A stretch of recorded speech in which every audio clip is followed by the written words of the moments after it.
get them.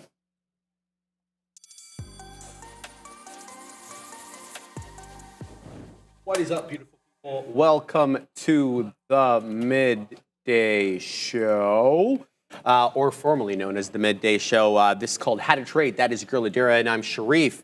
And we're going to wait for everyone to weasel on over from the other stream. Shout out to Benson. What is up to you as well, sir? Shout out to Bears versus Bulls. Got your message. Will respond. Thank you for sending that. The world's best moderator, the OG Darwin, joining us as well as Dude Rocks 420.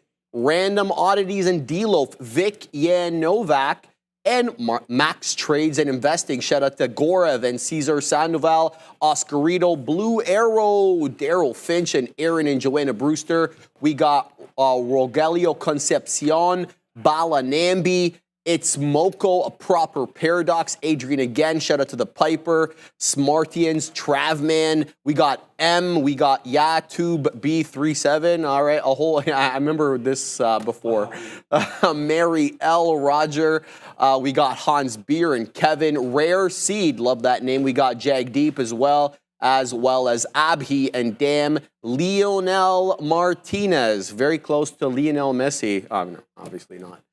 Shout out to everybody. Thank you guys for joining us. Shout out to Fat Figure as well, one of the OGs in the chat. Good morning, Adair. Morning. How are you doing today, Sharif? I cannot complain. Everything is good. Everything good on your end? Things are good here. I'm just looking at Meta because I'm going to take this long. Okay, if we get filled, we're going long here, Meta. I'm risking 50 cents. Why am I doing this? You may ask. Okay, so I was thinking a lot last night about why certain trades did not go well. You guys know I think about the markets day and night, 24/7, all that. Day and night. Shout out to Kid Cudi. But basically, I got a little kid cut up yesterday. I was up on the day, but there were some trades that definitely didn't need to be taken. And so it's like, I'm trying to think now about risk in terms of percentage of my total risk. So if you don't want to risk at least 10% of your total like shutdown or your risk for the day, is the trade worth taking? And that's what I realized. So that's what I'm really trying to do here, making sure I'm taking trades that make sense from a risk to reward perspective beyond like, oh, like, you know, I guess what I'm trying to say is I'm really trying to focus more on the process of things. Like I said, part of that was hiding the P&L. The other part of this is making risk management decisions that make sense for me on that kind of basis. So we're already like almost 50 cents in the money here in this META. I took this because this 515 level, I mentioned this briefly at the end of the midday. Look at this 515 level, how it held as resistance and then how it quadrupled. And we basically, we kind of came back up there later as well. So that's certainly a level I want to be aware of.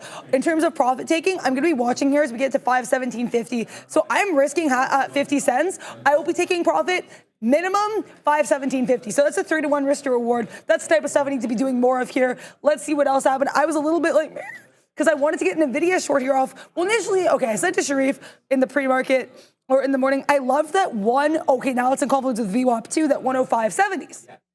Obviously, we kind of bid up there, tried to get the short off that 108 area, wasn't able to get filled there, so just waiting and watching for some opportunities. Let's see what happens in META. Should have taken more shares in this. That is something I will have to reflect on and aggressively journal. But let's see if Meta is able to get us minimum 517.50. Sharif, it looks like we might be able to get filled here. Nice, the other thing, too, is confluence for this Meta trade was if you look at the Qs here, the Qs also, much like Meta, bouncing off of a bit of an area here of support after wicking lower. So that was the look. Let's see what Meta gives us. How are you looking, Sharif? Very interesting look right now in the futures. I'm in Neo, guys. I'll get to that trade in a second, but this is all the hype right now. We go green to red now on the NQ September contract. We reclaim that 19.1 right at the bell. We weasel our way up exactly into 19.150. Now we're giving up the ghost. Gone red on the day. The break-even point on the futures is 18,962. We're well below that right now. Let's see if this forms into a hammer candle. You're kind of seeing some hammer candles specifically on Apple show up over here. So we'll see if this is able to reclaim the VWAP. But it was a big boy move there on the, I believe it was the numbers that the ISM numbers had the market going down. Didn't really react well there. So we shall keep tabs on the future. I'm in Neo to defend this 454, 455-ish area. I wouldn't mind actually dollar cost averaging at the $0.50 to defend VWAP.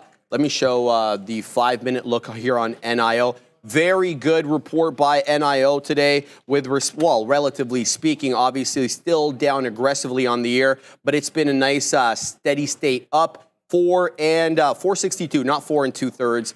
462 the high at day. It's doing its darndest to hold the 10 exponential. This is where VWAP is, right below that $0.50, 449 exactly. So I wouldn't mind adding there. But the only time really it's breached VWAP on a closing basis was the opening range right at 935. The other times here, they were just quick wicks and then drop by. So we'll give NEO the old college try and see exactly what we get there. Let's put in the ticker super quick for NEO before we start the lesson du jour. And we are talking about the relative steepness today, guys, of trend lines. So let's get ready. We kind of touched on that topic a little bit yesterday. We'll get a little bit more nuanced with it today. Anything you want to talk about before we set up the lesson over here? Yeah, for sure. So just to clarify, also, I guess I'm really tired of math wrong. The risk to reward here is going to be max 5-1 and not 3-1. I want to clarify there for Meta. Also, my stop now that we are a little bit in Lamula is going to be prior bar low. So that's going to be what's happening here. If we on the 1 minute chart, that's what I'm looking at here for META. If you hear me whooping or hollering, you know, I'm guessing things are going well there. We'll find out, trying to be calm in this trade and see what progresses. And shout out to Learning. Very excited to hear, continue that trend of learning about trends. All right, let's talk about the relative steepness of these trend lines. We had touched a little bit upon it yesterday. Today, we want to get a little bit more detailed, talk about how to use the steepness, the angles, what the optimal angle is for these trend lines. Believe it or not, there's a lot more nuance to trend lines than just connecting two dots. So let's get right to it, baby.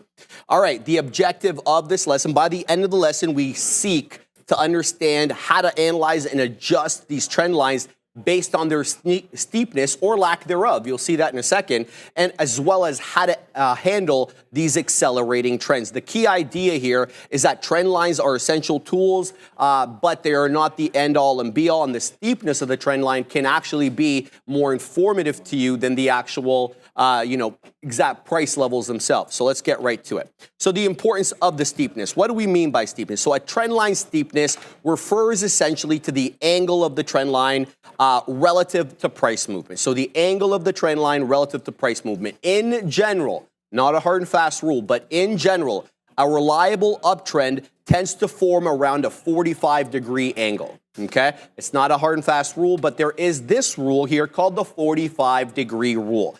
And essentially, John J. Murphy, in his book, he's suggesting that the most sustainable and reliable trend lines tend to be plus or minus, he says 5 to 7.5, this 45-degree angle. If the trend line is too steep, much greater than 45 degree, it may indicate that the market is advancing too quickly and that the trend may be unsustainable. And if it's obviously less than that, the market may be anemic and we may be looking at a pullback. That's kind of what I was trying to say here. A flat trend line, on the other hand, is suggesting to you market weakness and indicates that the uptrend is not as strong as it should be. So in case you're wondering if somehow you skipped math class, 45-degree angle in between that flat and that straight up button, straight up line, I mean, so somewhere in between, okay? Looks like I just took a print there on NEO. Yeah, we're at day's high right now, guys, on NEO. It's coming back into that 462, so just be aware. Neil, are you still in this? Are you in NEO? Neil trailed out, but he printed on it, so shout out to Neil, man. We're at this. We have typically a bigger position than we normally take on this bad boy, so we'll hope we print. And so here's the look. This is what the steepness is. This number one, this is far too steep of a trend line. This is your optimal right here. Trend line number two, it's somewhere in and around that 45-degree angle. Trend number three, or sorry, I should say trend line number three, it's not bad, but it just makes the likelihood of a failed trend or a failed continuation that much greater. So ideally what you're looking for, somewhere around 45 degrees. Oh no, my monitor's gone. Oh no. All right, here we go. How to adjust these trend lines equally as important. So adjustments for slowing or accelerating trends. Let's talk about these. So sometimes the initial trend may no longer be valid as market conditions changed. If the original line, though, is too steep, a correction may occur and the trend line will need to be redrawn. And that's fine. You can redraw these trend lines at a flatter angle. And the idea here is to redraw it to reflect a more sustainable price movement. So redrawing these trend lines, absolutely part and parcel of drawing trend lines in general. Conversely, if the trend line is too flat as opposed to too steep, and the market accelerates, the chartist should draw a new steeper trend line to track the increased price momentum. So the idea here is really not to look for anything too steep or too shallow, but number one, to look for that ideal 45-ish trend line, as well as be real with yourself. If the trend is decelerating or accelerating, it's okay to redraw the trend line. The trend line, it's not found in nature, okay? So it's a creation of humans, and so absolutely just redraw it, okay? And this is what we're talking about here. This is the original trend line. It was a steep inclination, and then the market gave it up, but we still kind of held that higher low situation around over here. So absolutely go ahead, redraw that trend line to reflect the more recent price action. And this is one, so this is one where you had to redraw south. So initially the trend acceleration was to the north side, so you had to redraw it so it was a little bit south. In this particular case, you got to redraw it steeper because the trend started accelerating. So while this one was valid, trend line number one was valid initially, now we're looking at trend line number two. So redrawing these, absolutely part and parcel of the whole situation. How do you handle, though, the acceleration or deceleration, for that matter, of these trend lines? So number one, we can draw multiple trend lines. So in an accelerating market, it's not uncommon, as I just explained, to adjust these trend lines as the trend gathers momentum. You may need to redraw the trend line at increasingly steeper angles. And this ensures that the trend line continues to reflect the true direction and the strength of the market. So redrawing these, absolutely fine. And then John J. Murphy basically says, if the trend line becomes too impractical, then you got to flip to the moving averages. Then you kind of start using these moving averages sort of as pseudo trend lines. He calls them curvilinear trend lines. I don't know. I think there's an individual by this name. Curvilinear trend lines. And essentially here, he mentions that when the angle becomes too steep or impractical, one should consider using other tools such as moving averages, and then he gives it the nice little name there, okay? And some just key takeaways from, drawing the steep or understanding the steepness or lack thereof of these trend lines is they provide visual representations of the market direction. We kind of knew that already, but they must be adapted based on steepness to reflect the current and the changing conditions. So don't be too bogged down trying to fit the price action within your previously drawn trend line. Go ahead, redraw them to reflect the true market condition. And the relative steepness as well of a trend line can indicate whether an uptrend is sustainable, too fast or too weak. So keep that in mind as well. That 45-degree rule should be in your mind. And adjust the trend line as the market accelerates or slows down to keep track of the price movements accurately. That's all we're really going to talk about today, and I hope everybody prints up a story. Yeah, thank you so much for going over that there, Sharif. Yeah, I think curvilinear maybe. I don't know. It's not really a word. It's a curvy little word. It's a different word. So Meta, I had one win on this, one loss. I want to talk about what I did with this Meta trade. Initially got long here, 515. Really proud of this entry. Should have probably had more size on it. Then I said I was going to use power bar lows for the 1 minute. On the 1 minute as my stop. I did that. I ended up getting out here. Then I got back in and I took more size with this too. And I think this is what I'm going to have to journal about because it might have been, I don't want to say necessarily vengeful, but it was probably a bit FOMO-y, a bit like, oh, like, Adira, you took $1 on Meta, you got short basically here, like at this support area, like, come on, like just be, or long, sorry, just be grateful for what you have, right? But tried to get back in, risked it appropriately there, was 50 cents, lost 50 cents, got out at the right moment, just because we got to the area, I saw stuff out in the book, I was like, Adira, leave. That being said, I'm actually cool taking another run at Meta if we break below this 515. Now, one thing Sharif said that I want to shout out is he said, I like to let these stocks off the hook. I feel like I haven't been as good about that lately as I used to be or as I'd like to be. So we're going to do that here. We're going to be getting short 515 here in Meta. We're going to risk $1. We're going to risk to 516 because to me, watching the book, that is the most realistic level. Let's see if we push below here, in which case we will be getting short on META. That being said, like I said, I want to wait for a break below because we already kind of had a fake breakdown. So a fake down, if you will. I want to make sure I'm getting it at the right time. And I also want to make sure everyone's getting their votes in this chat. Exclamation point, join, space, $, ticker. Let us know, guys, what you're looking at because we want to look at the ticker shoot. This segment brought to you by Real Trading. where you have Sean, where you have Neil, all of us here, you can get that confidence, and you can get Sharif gesticulating wildly on the green screen. So why not? What else is going on here?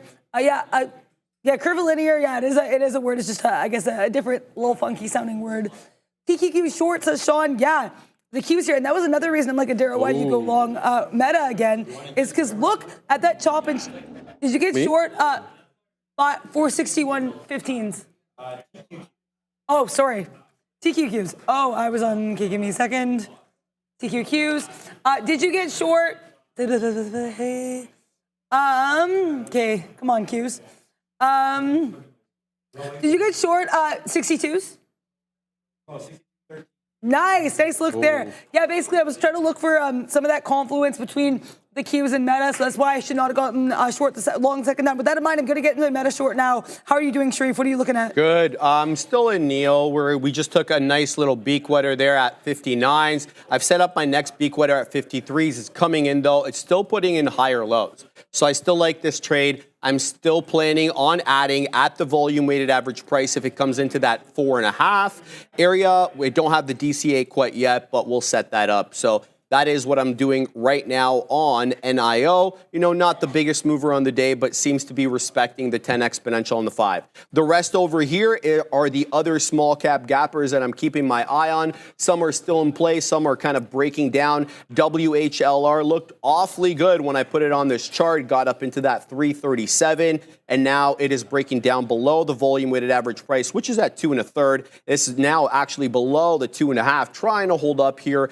at the 20 exponential on the 5, no longer tradable as a breakout trade under my system. We'll pack our patience to see if we can reclaim that 2 3/4 volume weighted average price. APLD. I think somebody was asking what the short float on this bad boy is, and so I'll take the opportunity to shout out the NOS boss and his boys there at Trade Ideas, APLD. Let's find out. Applied Digital, 17 1/3% of the 121 million share float is shorted according to Trade Ideas. Let me just make sure that float jives. I've got 99.5 million shares on my platform. I guess not a major difference there, so we'll keep that in mind. But APLD, a decently shorted name, so we could get some parabolic movements. Seems like there's umpteen amount of respect for either the 10 or the 20. Take your pick today.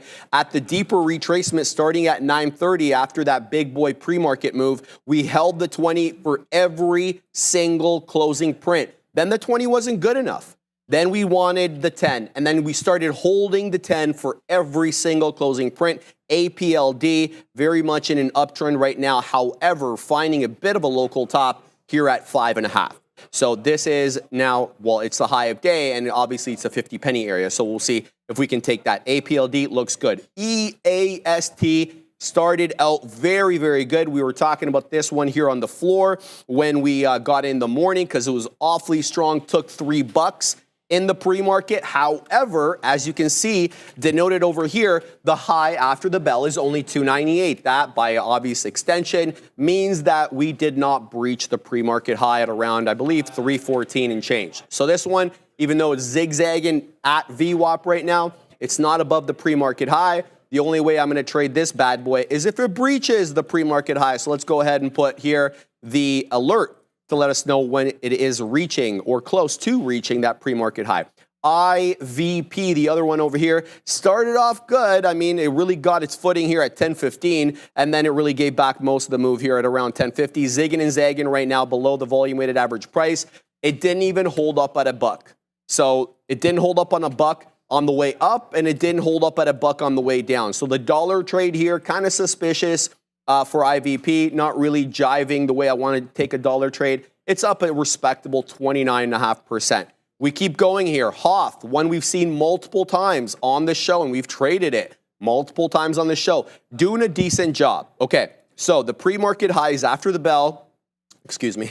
Yeah, that makes sense. The pre-market highs after the bell. The high of the days after the bell at $1.50. The pre-market high was breached, and we are at VWAP. We're not flying above VWAP, but we're definitely there. So this one still in play. That $1.20, $1.18, or whatever the volume weighted average price is, holding this one up. I am cognizant of obviously the lower highs and this flat bottom that we're putting at VWAP.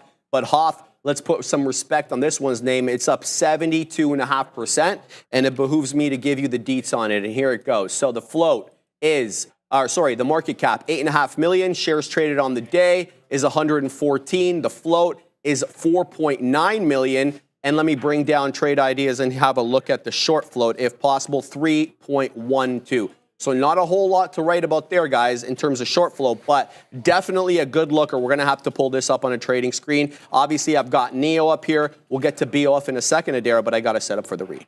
Yeah, so I got out of Meta. I have lots of thoughts and lots of aggressive journaling to be done on that. I think I was a little bit too overzealous with what I was looking for there on an entry. Should have waited for like that more decisive break below 515. It's okay. Where's the next trade? I found this SPY short here, 549.50s. This was a base. This was like literally the low here for a couple of days. I just have the 1 minute up because I'm using kind of those 1 minute prior bar highs as my stop. Now that we're kind of in the money here, I would like to see what we do at 549. We bounced off there once. If we bounce off again, I'll get out there. But I think SPY might have what it takes here, especially in confluence with the Qs breaking lower to have a breakdown. But you know, you definitely won't be able to be breaking down when you're trading because you'll have so much news with Benzinga. Yeah, and are you tired of being late to the trade? Are you always playing catch up in the market?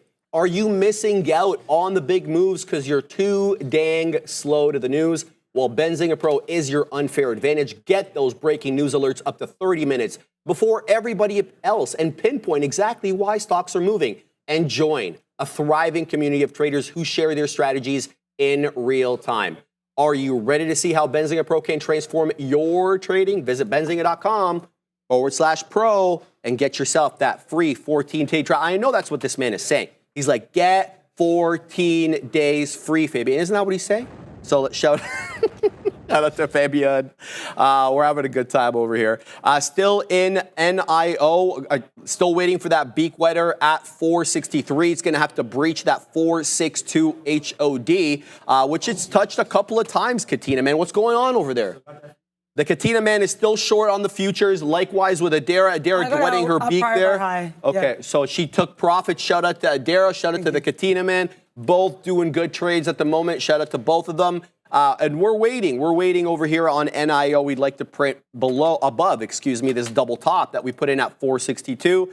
But what's keeping me in this trade, what's keeping me optimistic about this trade is the consecutively higher lows that it's been putting. It seems to be trending, respecting the moving averages. We'll see what we get. And Adara, we won't get upset. We will not get upset, though I feel like I might upset some people with what I'm about to say, which is I actually think the futures might be a long here. And I don't think it's going to be long-term. I think it's going to be a scalp. But, and as I say that, we pull back. But I want to stand by what I have to say here. I could be proven wrong. One thing I'm learning with trading is you can't be afraid to be wrong. You can't be afraid to fail. So with that in mind, I got my SPY short, took my 20 cents. Happy with that. Look, though, how many times we have held support at 549. That 549.50 was such a level. I'm really happy I took the short here. Took my 20 pennies. But then look, like we do, to be fair, we have higher lows. This could be a flat bottom break. I'm not saying that's not a possibility. What I am saying, though, is the bid up from 549 is so strong every time that I think if we start making, and I'm just looking at the book here and the 1 minute chart just to give a sense of a trend change. If we start making higher lows, especially if we start bouncing off 549.30, I actually want the smoke here as a long. I would get long if we break above 50s using the same level I liked earlier. Risk it into 30s because 30s is a level for me. I would take it long and I'd be getting out here at 550. That would be my target. So I'm risking 20 cents. I'm looking to make minimum 50. To me, that is a very solid risk to reward ratio. But like I said, I need a little bit more confluence before we get that. Let's see how we hold here, Sharif, at 549.30. You can't be afraid to have a bit of an unpopular opinion because you know what? Shout out to Playboy Cardi in the weekend song Popular. Money and talk, what was that line? I'm getting money and I'm keeping it. That's what we all want to be doing there. So maybe if your opinion might not be popular, but the actions have to be. That was really, really roundabout, but I love that song. And shout out to Kyle Burdett with a $20 super chat addressed to you. There we go. So big smile. I don't have the cash cow, but I'm pretty sure that our friend Fabian's got it. So if Fabian can hit the cash cow for me whenever he's ready or whenever. Oh, okay, so it's only the Katina man. I got it. All right, so shout out to Big Smile Burdett. Let me read this out. Sharif, send out the cash cow. Same plan as yesterday. Get short at test of Anchor VWAP from Friday on ES. One good trade on field for first test. one great trade on second test. Get down. Hope everyone prints today. Shout out to you, Big Spa. We hope you print up a storm as well, my man. So I moved down my my beak wetter on Neo to 462 to take advantage of the now what we is manifesting into a triple top. How many times are we going to touch this area of resistance before we have a bigger, deeper pullbacks? Till now, we've been putting in higher lows. How long does that last for? I need to be on the lookout for a lower low. And if it comes into that 4.5, that's my entry for the DCA. But we're gonna look to get out first at 462. We were printing 462s a lot.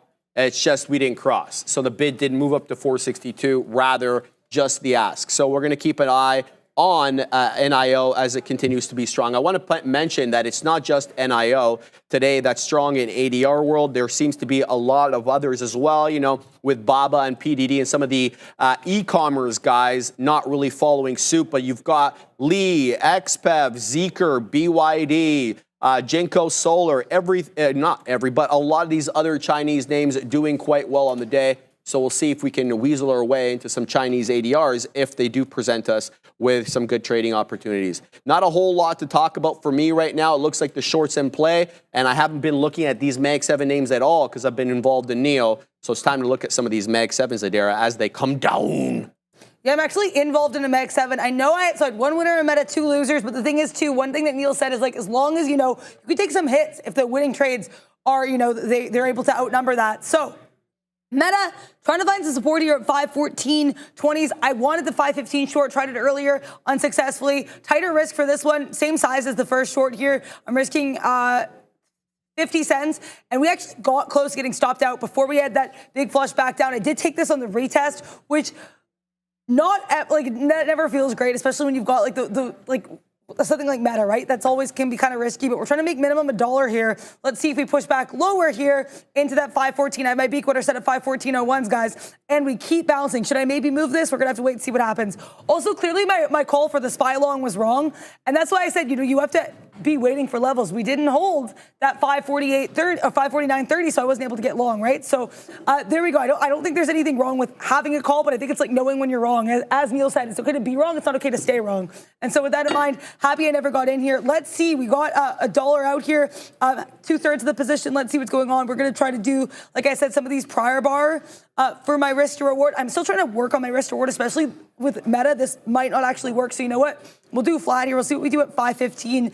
And I know we're kind of above 515 on the ask, but I want to see what the bid gets going here at 515. 515.50s, now we're 515, or sorry, we're 515.60s on the ask. Now we're, okay, there we go. Basically what I'm trying to say is I saw some bearishness on the ask, so I stayed in. Let's see if we can keep dropping that ask low. I'm going to be trusting my read on the book for this because I do, like, Meta's a spreadier ticker. I enjoy trading spreadier tickers. I'm comfortable with my read on spreadier tickers. So let's see what we get going here. I could add, and I might add, but I think I'd be more tempted to add if we got, like, more kind of into that 514 area. We'll wait, we'll see, we will scheme, we will plot. We will scheme, and we'll see if we get some money. Shout out to Drake's for this thing.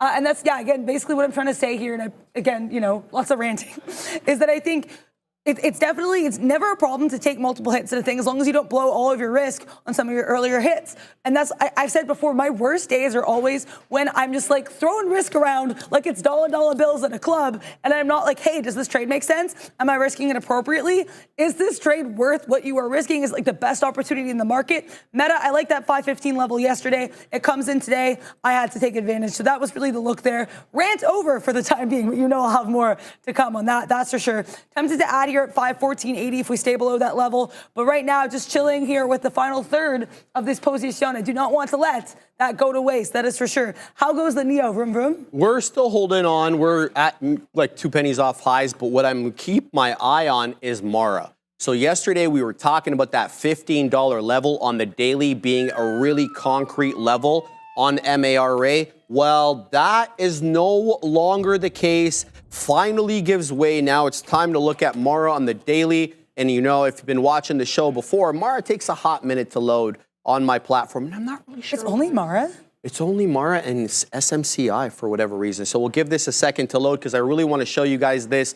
The level on Mara looks like it may be going. Now, there's one thing saving it. This candle over here from that Black Monday when August 5th or whatever, we got into the lows there at 1350. Well, guess what? We are at the lows of the day right now, 1389. We could be touching that 1350 awfully soon. Now, just to show you guys how important of a level this $15 price was on MARA. Consolidation area gives it more credence. Bounce, bounce, bounce, bounce, bounce, give way. And this takes us all the way back to December 2023. So we have been in this holding pattern for the better part of 9 months. And now we are giving way, it looks like at least intraday. And we made this whole comment yesterday. We talked about this, about trend line breaches. This is not technically a trend line, it's a support level. But the same rules apply. If you're, and I want to make this point because I didn't make it yesterday. When I talked about the 3-period rule, I talked about 2 rules for support and resistance breaches on trend lines. One is the 3% rule, and one I called the 3-day rule. And I misspoke when I said that. It's more like the 3-period rule. And what's the difference? If you're charting on the weekly, and if you're trading off the weekly, then you're waiting for 3 weeks of closing below that trend line. If you're charting on the daily, then you're waiting for 3 days. So it's a 3-period rule or 3% rule as opposed to the 3-day rule. And so I just wanted to make sure that I clarified myself about that because I noticed it later in the day that I had misspoke about that. So what does this have to do with what I'm talking about right now on Mara? Well, we got, yes, an intraday breach of that $15 area. That's number one. It's an intraday. Number two, if we're going to use the 3% or 3-day or 3-period, I should say, well, we need a couple of more days below this level.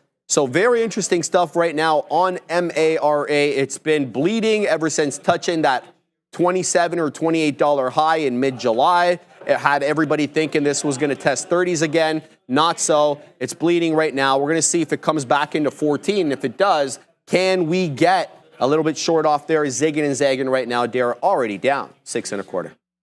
Yeah, I've really been trying not to let Meta off the hook today. I want to shout out Sharif, who talks about Sean and I doing that. We had 2 profitable trades on Meta, 2 losers. 2 of the longs were profitable, or long and short, both profitable and unprofitable on each side. Why I got out of Meta here? I got out flat because, like I said, I was trying to figure out where my stop was. And this is the biggest thing. I think adjusting the stop while I'm in the trade. I've talked about this. Is something I'm still trying to work on. I think I'm getting better at it, but sometimes they're still a bit too conservative. Rant over. The 515, though, like I said, that was a huge level. So we broke above 515. I got out flat, took $1 on the other half of the position. That being said, I actually would go long Meta again here. Look at all of these wicks here. This is, to me, 2 very bullish candles in the 5. And it's not just on the 5 here. 3-minute looking a little bullish. Tons of bottoming tail candles here on the 1-minute. So let's see if we're able to reclaim 515. I was wrong too. I said, I think the SPY is going to rally back above 549.50, and that didn't work out, right? So you're not going to be wrong about 100% of your trades. Most of them you're not, but you can't be afraid to be wrong as long as you're risking appropriately. Bang. One of the biggest things I am learning as, I've been, like I said, I've been here for over a year now. I've been trading for almost a year now. And so it's been, just trying to learn a little bit every single day. One thing, though, that I'm definitely not going to trade unless it sets up like crazy, but I have on my side chart because it has been moving. And let me check the volume. Are you above a milli, Miss Lily? Yes, you are. Okay. Eli Lilly. Let's talk about this. So Eli Lilly, to me, Neil's at 895 and 900 for levels for Eli Lilly. I agree. My levels on Lilly as well, though. If you look at what it did after earnings, 905 to me was a level, and then that 894. So I know there's a little specific for your trades. You got to find levels that make sense to you. That being said, push back my chair here. My bad. Look at these levels. We have 918 here. We wick into it a couple times as support. We actually make a higher high here. Then we got, which ended up being an umbrella pattern. We quadunk. Then we come up, another umbrella, quadunk. Then let's see if we do another umbrella. But look where the umbrella handles are starting to form. They're almost coming up here into those previous wicks of support. Look at this as well here. We saw we did at 918. Now look what we're doing here at 911.30s. if we come anywhere near here and have a bit of an umbrella pattern, say I would actually like 910s, then I'd be taking a really small position, being willing to risk into 91140s for the short. Could it be bullish? Absolutely, but it'll also be an umbrella handle. I'll wait to see what the book and the chart are telling me at the time. But there's nice volume on this. This is a stock I actually, contrary to a lot of opinions, feel comfortable trading. But I just said you don't need to have a popular opinion. As long as you believe in your trade, you're confident, and you're taking the balance, the evidence, and it makes sense to you. Also, guys, make sure that you are getting into that chat, !, join, space, $, whatever your ticker is, and let us know. Jay Lee saying get some shorts on, or do you think dip buy? Do you think dip buy long now? I need to wait for some things to set up before I feel any ways about anything. We still have the SPY below that 549. I'd like to see SPY retest 549 before I feel confident enough to get in there. Q is also at kind of an interesting level. But it really depends on what name you're trading as well. I think that's also pretty pivotal. So I would say, depending on the name, see if there's any confluence with that name and what you're seeing in the markets. Lily, I'll short you. Lily. Also, shout out to DJ Marshall saying, I'm still in the SPY short for you. Shout out, I'm very happy for you. Like I said, I got stopped out, but it's all good there. Oh. Fabian, what did you say? Okay, no worries. How are you doing over here? Good. I might just make sure. Oh, I'm not logged in. Dang, that's why I didn't hear. All right. I was just talking to A. Now I can hear you. I was just talking to Jay Lee. I think he asked me the same thing. I told him, I don't know, Jay. We just got awfully close to the low day, or not the overnight low. It was essentially the pre-market low over here on the NQ September contract, which is 18,827. We just bottoming tailed at 18,842. We're not really bouncing up off there, but we're not descending either. So I'm just going to stay put. I don't need to be first to the party. I should mention that NVIDIA just got into the break-even point of the day, which was a level that was important in the pre, but really early on at around 5:30. That's that 106.25. It's popping back now into that 106.5. Maybe that's the reason we're getting a hold up on the NQ. A candle of the indecision separates these two block candles over here, one green, one red. We'll see. We're moving up into 2/3. So NVIDIA catching a bit of a bid, but still well off the highs right now. We'll keep an eye on the future and on these in general. Let's check up on my NIO trade. Neo, people get upset when people say NIO. I think somebody thanked you, Neo, this morning for saying Neo, not NIO in the chat. I don't know if you had an opportunity to see that. Yeah, well, that was jokes. Because remember, everyone was calling it NIO back like in 2020 when it first came out, and it was like $35. Anyway, here we go. We're at the high of the day again, but the offer is getting stacked yet again. Look at the umpteen amount of lottages here on the ask on whatever book you're looking at, whatever gateway, which is preventing me from printing at 462. I'm going to keep it there because we're putting in a succession of higher lows. So it has me like in the trend. And if we get a big boy aggressive retracement into the volume weighted average price, I've already told you that I'm looking at DCA in and around there. I'd ideally like to wet my beak around here, de-risk, capture some profits, wait for it to come back into that 4.5, and then we can add de novo. So we'll wait for this one. It keeps touching 462. We're eating some of the shares off, but there you go. The New York Blitz just added 100 lots just like that. 300 lots just came in on the NYSE and the New York book just like that. So more sellers or people initiating shorts at 462. Unsurprising, seeing that it's been holding that level essentially all day. Well, not all day. The first touch over here came in at 1041. So we're the better part of an hour using 462 as resistance. Shout out to Pretty Panda. Did I catch APLD at 442? Yes, I did. And I sold it at 464. Yes. Shout out to you, Pretty Dang Panda. We're going to hit the bang. And then we're going to spin the money for our trade here on NEO because we just got that 462 print. We're holding a bigger position here, guys, on this one. I don't typically take big shares on the show. If you've been watching that, you know that. But we took a little bit bigger of one for this one because, it's not moving dollars here. We're talking pennies. So the only way to really profit from this bad boy is to add a little bit more. So we just got the high day break right there. Now the technical high of the day on NIO is 463. We'll wait, pack our patience. Let's see if we can work up into 6.9. But again, ideally, I want that retracement into the volume weighted average price to wet my beak. Dan, the dang man Emmons, I have longs. in NQ and holding onto them as long as low of day holds, which is 18,827, which we just called out. Shout out to Dangman Emmons. Hope he prints up multiple storms there, and you know, and then yeah, get it done, baby. Well, what's your look over there, Adair? How's it going? Yeah, I'm short Nvidia here. So I was looking at Meta. I wasn't like enthralled with the way it was moving at 515, and that was a level, the biggest level I liked on Meta. So I'm in this Nvidia short. And the reason I added, like, there's two purple triangles here is because I meant to have this entire position at the same time, accidentally added 1/3 less than I wanted to, so I added basically the same price there for the rest of the shares. Why am I short Nvidia as we get to this level? There's a couple reasons. So this big area that was at one point VWAP, this to me, I loved this 105.70. I literally said to Sharif, I go to sit down at the big desk and said, Sharif, 105.70 Nvidia, this is nuts, right? And then it didn't even really end up mattering because we pushed way above it. That being said, though, I think it's going to be pretty obvious resistance. So, you know, it was resistance. That could be support if we get back down there. I am risking here into 107s. You know, like I said, I'm trying to do like risk to reward, you know, pockets or whatever. So it makes sense for me to risk that much. I also like that 107 level, not just because it's whole dollar, but look at these resistance and the support into it. I think this could be a decent area. I have been told in the past by people in the chat, this is something I'm trying to work on too, is like sometimes the areas I risk into are actually the areas where it's better to get into the trade.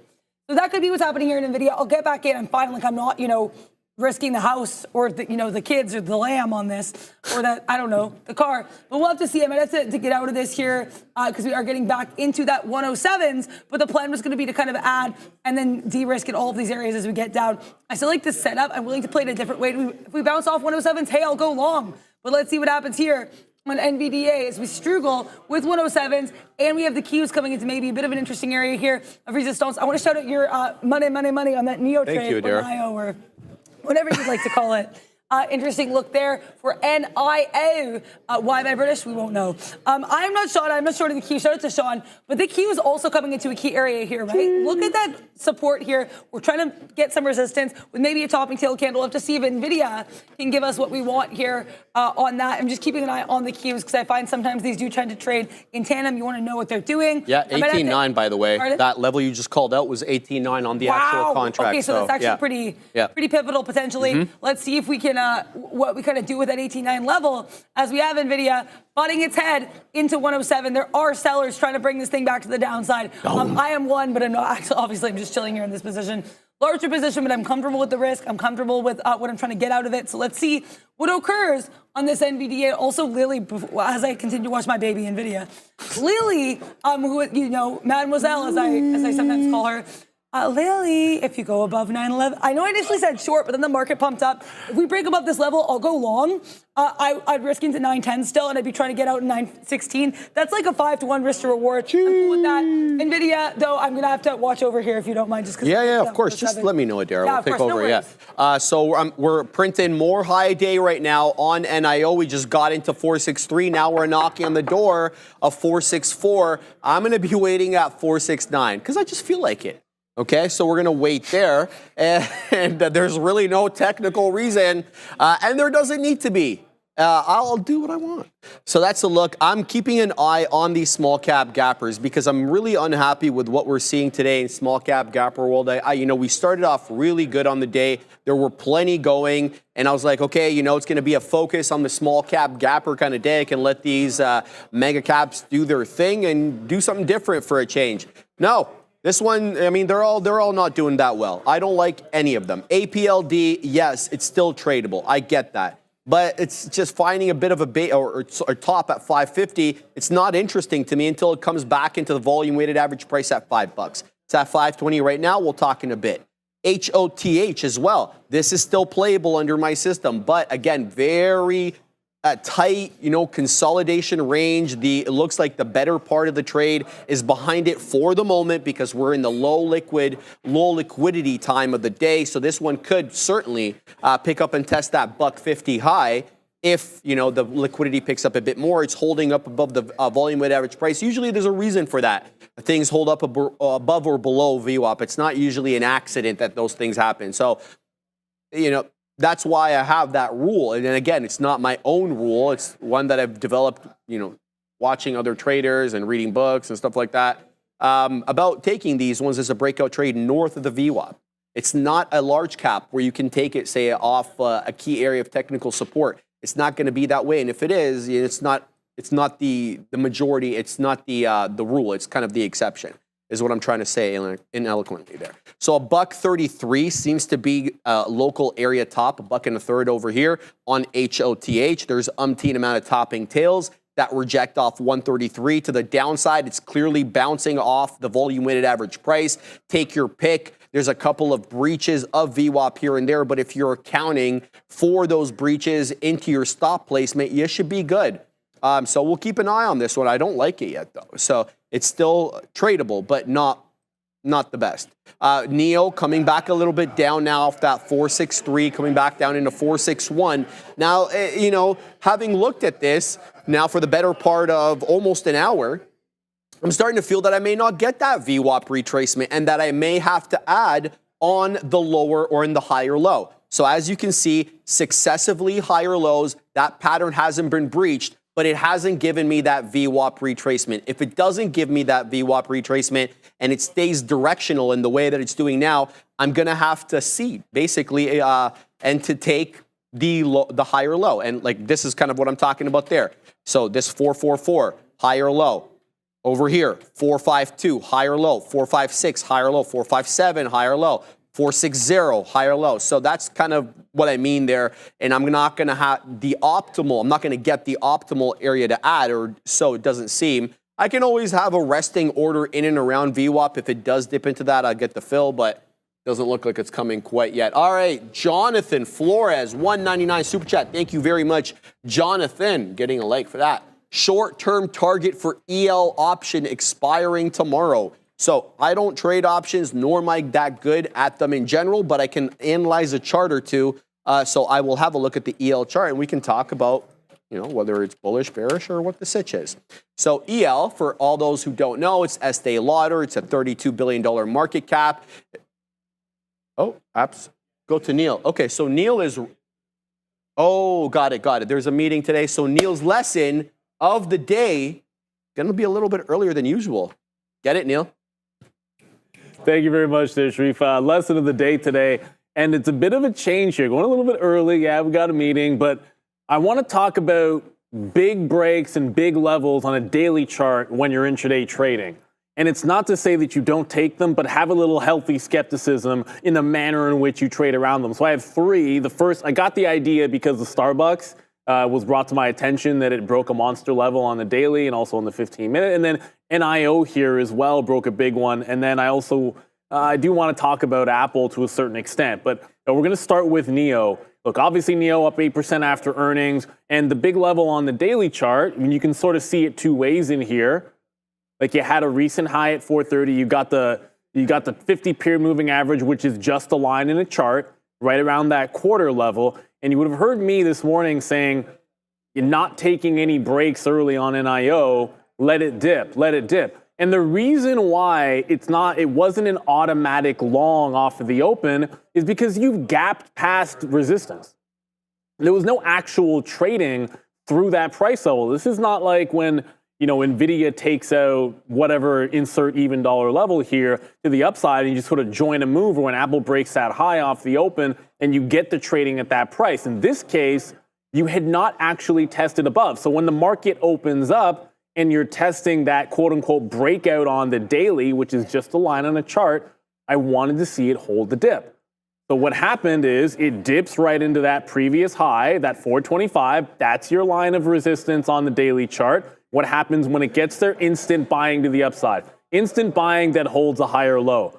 At that point, now you've got some confirmation. Hey, that line that we're looking for breakouts on the daily chart, it's above it, but there's buyers above that level. That's what matters. There's buyers above it, and now you're seeing it hold a trend to the upside on NIO. And it's not just things like the 50-period moving average, although I'm going to use an example which is very similar to that here on Apple. In this case, in Apple, look, Apple had news this morning. The 50-period does sit at this 222, but it's not even the 222 that I'm as concerned about here, right? So you did make the break right away on Apple. Now, I didn't have the break level. Obviously, Sean did, and it did work out. But at that 50 period, you were underneath it for the break at the open. This is the juxtaposed position between, say, Apple and Neo, where Neo had gapped above the level, but you were underneath that resistance on Apple, which is both the 50-period moving average. So it breaks out at the open. Now, here's where it gets a little bit interesting. I was pretty skeptical. I took the long on the way back into the high of the day. I did a dip buy on a higher low. You'll see I'm not battling it right back at that 222. And one of the reasons is when you break a level like this on the daily, like the 50-period moving average, it's meaningless unless you close above it. Like we've tested the 50-period and then we lost it on a strong day. That is a scary proposition sometimes in the market. Because if we end up false breaking this, you have a lot of trapped longs. So I think on the other end of it, just like you had to be cautious with Neo, waiting for confirmation that there were buyers above that level and then go into the long, I think right back here on Apple on the way back in, now that we're back underneath the 50-period moving average above that 222, I need to see the buyers emerge and break it back out again before I like the dip buy. A lot of times I'd be thinking, yeah, just go dip buy at 222. That's the previous breakout price. That's the area to hold. It holds it. Great. We go long. Everyone go home when it gets to VWAP. But not in a case where we've had that big a reversal and we're retesting the major moving average. So I want to see what happens here. Can it hold 222 and break it out the same way I needed Neo to hold 22 and break it back out to the upside? It's not to say that the 50 period or the 200 or whatever you use on a daily chart is this great trading tool that you must use intraday. But if it's at a key level like that, there is going to be money changing hands and making decisions at that 50, at that 200. That's what big money uses it for. So I want to see that extra confirmation around levels like this, if we can get it. It's not to say that you're always going to get it or never going to get it. And I had to end it off here with Starbucks because the reason for this all came because of Starbucks. Starbucks is a bit different in that, it's not, this is going to look like, it looks like this is an earnings level on Starbucks. I can tell you this was not earnings on Starbucks. This is a C-suite shakeup. And it made a low right in here at about $91.50 the day after. And it's held that low for the last little bit. Now, the bigger the level, the more confirmation you might need that it's going to break down underneath. And this is what I mean by a trap. If a level of support is like this, it's on a daily, it'll show up on a 15-minute, but this is multiple weeks that it's held that low. And Starbucks has been a relatively strong stock.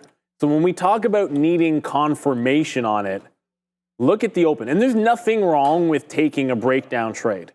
And probably if I hadn't had a few other things come on the radar today, I might have been in this one, to be honest with you guys, for that breakdown. But if it doesn't work right away, the bigger the level, the less you want to be trapped if it instant reverse, and specifically at the open. Right? It's a multi-day, multi-week level. You picked it up on a daily chart in a higher time frame. On your 3-minute, 5-minute, 1-minute, it's completely meaningless. But if you get trapped at that low, you're in a world of hurt. Now, if you broke a 50 down, you probably had some minutes in there to be able to get something out. Certainly you could have taken even $1.92 or something a little bit earlier and you'd been deeper in the money. But once this confirmed the reversal, it's back above VWAP in here. You've now been down for 10 minutes. It confirms above VWAP. If you're not out at that point, it gives you another out in here. You have to have some kind of a risk level because the trap at the bottom is one of the most dangerous that you can do at a major support level on a strong stock. And believe me, Starbucks had been a strong stock. If you looked at both Neo and Apple, they were consolidative. So you're just being a little bit more cautious, getting confirmation at the level. In Starbucks, you want that confirmation right away. You get the heck out of the trade if you're trying to short it. And to the other side, you can easily have that one to the long.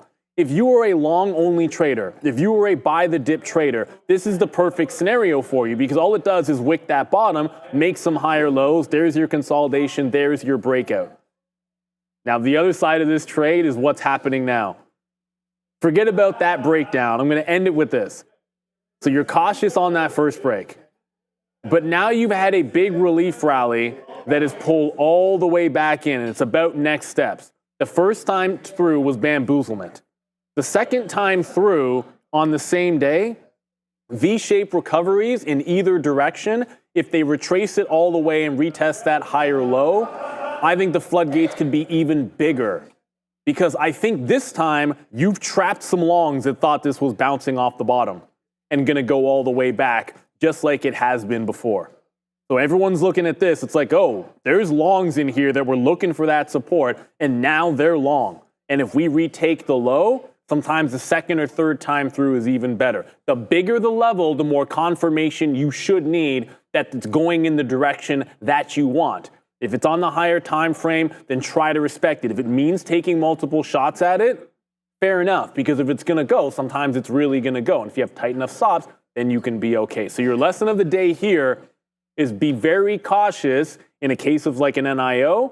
If a big level gaps above it, allow the open to happen so you can see if there's real buyers or sellers away from that price. In the case of Apple, when it pulls back into that level and it's rejected that big level on the daily chart, get confirmation that there's going to be a bounce and there's buyers like there were before. And lastly, with Starbucks, if the level holds right away at the open and loses it late in the day, that can be floodgates. That's trapped day traders to the long side, and that's usually a good situation for shorts. There's your lesson of the day. We love trading off of levels, but not all levels are created equally, especially when they revolve around lines on a chart on a daily. Dropping lines early, on time, before noon, afternoon. They are always one thing and one thing only, hot lines. Shout out to Neil Roberts, hotline dropper. Thank you very much, Neil. Always informative, eloquent, and awesome every day. If you like that kind of lesson every day around noon, Neil Roberts dropping hot lines. All right.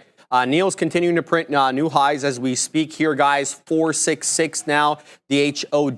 The reason and I was joking when I put my out at 469, obviously just for, you know what, and giggles, but I actually did some charting. And there is a topping tail candle from like a few weeks ago that actually tops out at 470. So I think it might be the appropriate time to weasel my way out of this trade awfully soon. We'll have to see if it gives me a bit more or what the situation is. So I've got my DCA set up at VWAP, may no longer be valid here. I've got my beak wetter set up at 6.9s. We'll see whether that triggers or not. The other trade I'm in right now, just got into it, MARA.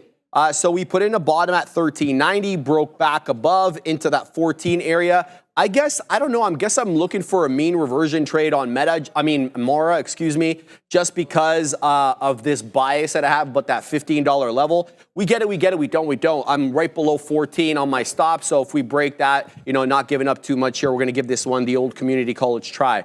The other one that I want to talk about while Neil was dropping said hot lines, and I want to get to Oxy in a second because I see you guys talking about Oxy and I've got thoughts on it. But Apple, it looks awfully weak at the moment. It gave you umpteen amounts of 222. It's breaking it right now. It's at 222 right now, bouncing right back up. There's all sorts of consolidation here. This is when I started seeing it. I missed it before. I wasn't alive to the 222 level. When I sat down at 10-2, like about 7 minutes ago, I saw that 222 drop. And then it popped essentially into 222 and 2/3. So it's still holding up now. However, it feels like it is putting in those lower highs, saving except for this one candle over here, which ended up as a doji anyway.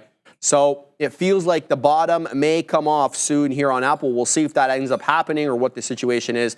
But there was a trade at 222 to be had. Maybe no longer valid. We'll have to wait and see. Now, I told you I'd talk about Oxy, and I will. So Oxy gave up. I was telling Adara while Neil was doing the lesson of the day. It gave up that Uncle Warren 555 level. We've been watching this one for months and months and months. Occidental Petroleum, we're obviously joking when we say the Uncle Warren 555 level. We don't know who's buying. It's just an assumption. But $55 seems to be a level on Occidental going to April 2022.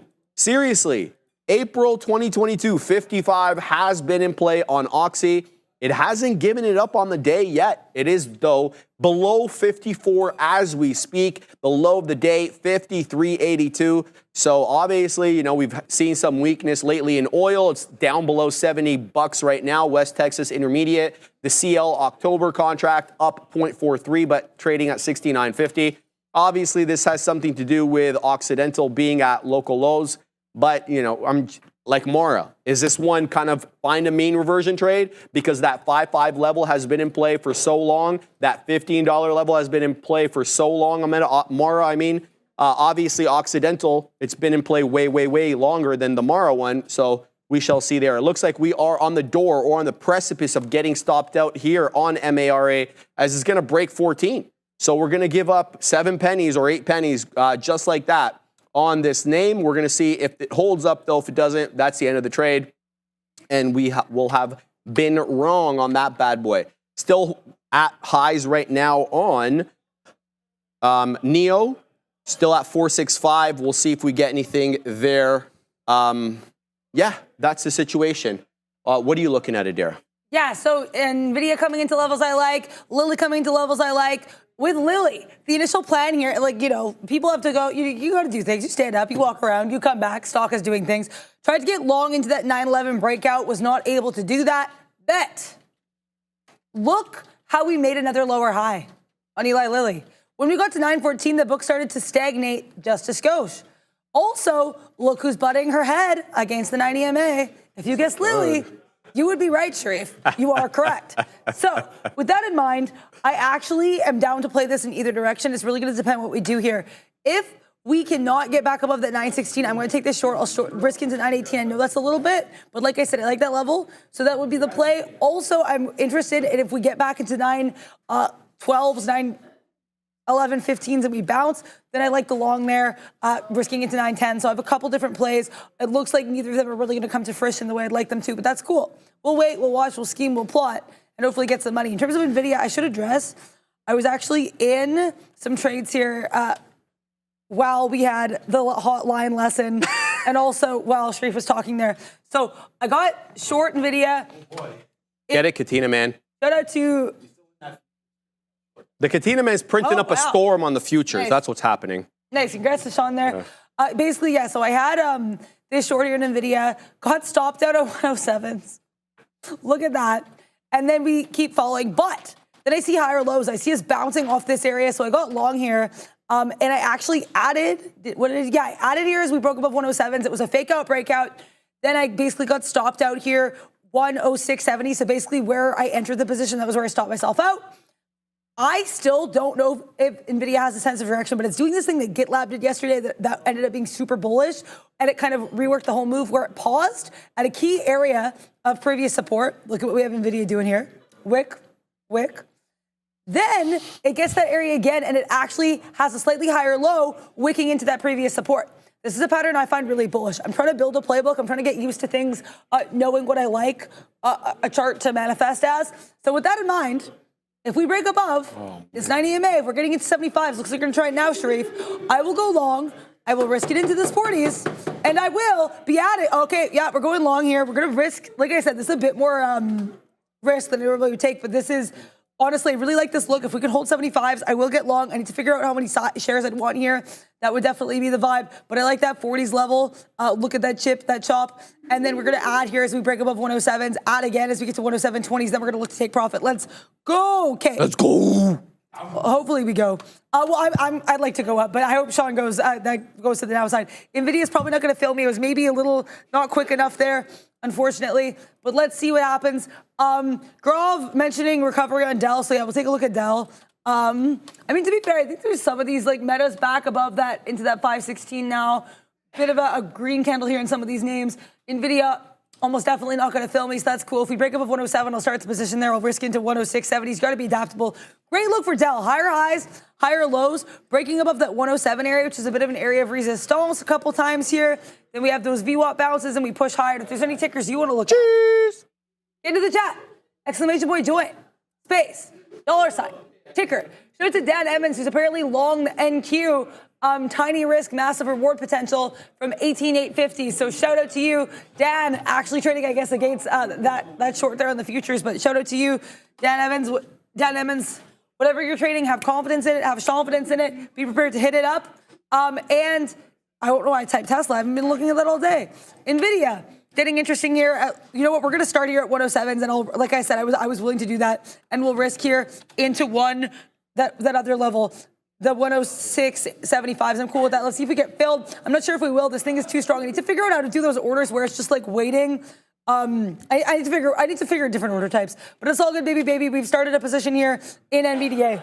Sounds good, How are Adara. you We doing hope with you your print position? storms. I'm good on all of them. I just took 30 pennies on Apple Nice. as it held 222, so we ended up taking that trade. But as you can see here, paper-handed as always, because we didn't hold for the full thing. Now it's coming into that top consolidation area top. In case you're wondering what top I'm talking about over here, 222.60. You can say 2/3, whatever it is there. So good look right now on AAPL, but we'll look to do a little bit better on it, quite frankly. Look, man, NEO's at high a day. It's printing 467. We made it clear we're waiting for 69, so that's the look. Not much to talk about there. And we're printing on Mara. So that's the look there. We're positive on both. We took profits on all three so far. Now I'm looking for a little bit more here on Mara. And the level I like is that 4.25. There does seem to be a little zig and zag at that 4.25. Now it's going to be about moving the stop up a skosh. So, you know, that's what we call a trailing stop. Could be a good thing, could be a bad thing. Depends really on the volatility and the range per candle. You've heard me yap about that many times. So I won't yap about it now. But essentially, stop placement can be, you know, factored in many different ways. You can use ATR, you can use the previous low, you can use range per candle. Have at it. Just make sure that it's consistent so that when you analyze your results, you're analyzing similar trades to see, you know, am I doing the right thing or am I doing the wrong thing? So that's what I'm in at the moment. Happy with all these trades. Looking for that print on NEO at 469. That's the only one we're really waiting on. I don't even have any other beak wetters on Mara. I've been yapping about that. Let's go ahead and hang out over here. I'm going to hang out over here in the midpoint at 22s on MARA. We'll give this one the old try over here. Just want to mention, yeah, Dan the Dang Man Emmons writing that as well. Love it. Hey Davis was telling me about X possibly dropping a cell phone. Well, obviously Elon was talking about this. And then he's like, did you hear that Elon was talking about coming up with an X phone that he hopes will take on the iPhone and it will be all on the Starlink system and could be 100% secure? That sounds like a hell of a plan, man. And I'm never going to bet against Elon. That's just not, my opinion, wise to do. He's an executor. He's a doer. And but I need to see more. I love it. You know what his plan for X, obviously. He wants that all app, kind of that WeChat app that they have in China where you can pay, chat, you know, ride hail. You know the situation with the WeChat. So that's kind of what he wants. And I think that that's what he was doing when he purchased X. Obviously, it's a long-term vision. Tough to execute as well. As you can see, he's meeting umpteen amount of regulators in his way, not the least of which was lately Brazil. Outright banning X. Europe, obviously, also putting some pressure on him with respect to what they see as misinformation being circulated on X. I'm not taking a position one way or another. That's just their allegation. So that's a look. So I love it. Obviously, I'm an Elon fanboy, full disclosure. If he ends up doing it, I'm going to, you know, champion that. But we'll have to see a little bit more. So that's a look there. Apple still stuck within the range, Adara. You know, 222.60 seems to be the high end of the range, and then 222 to the low end of the range. We'll have to see how long that bad boy lasts. 467 still HOD on NEO, up over 10% now, about 10.1. And Mara, boring me to death. Printed on it, but nothing to write home about, so we'll pack our patience there. See what else everybody's yapping about in the chat there. Elon is goated, says Josh H. Wouldn't disagree with you, my man. What platform is that? This is a proprietary platform that's exclusive only to the prop firm, the proprietary firm that we trade for here. It's other people's money, and we have parameters off which we work. This is their software. It's called P Pro 8, and you could get it if you're in Canada and you want to join Real Trading. So that is the prop firm we work for. So hope that helps there. Let's see what else everybody's talking about. Random oddities. Speaking of X, did you talk? Moomoo. Sorry, go for it. Moomoo. Yeah, sorry about that. We're seeing it. We're all seeing it. Rate cuts are coming, and when they do, the whole game, the market is going to change. Take NVIDIA, for example. It's not cruising like it was at the start of the year. Now it's all over the place, dropping 35% one minute, then bouncing back over 30% the next. If you want to secure your gains, you've got to try Moomoo's trailing stop orders. Moomoo, this killer all-in-one investing app partnered with the NASDAQ. And it's got features that are seriously blow your mind. Their trailing stop order isn't your typical stop order. Instead of staying put, it moves up as your stock rises. So if you set a 10% trailing stop, it won't trigger when your stock goes up. It just keeps tracking that 10% below the peak. It just, if your stock dips but doesn't drop more than 10%, no worries, you're still in. But if it does drop more than that, it triggers and locks in your profits so you don't lose out during a crash. And here's the kicker, Sharif. This feature works for option orders too.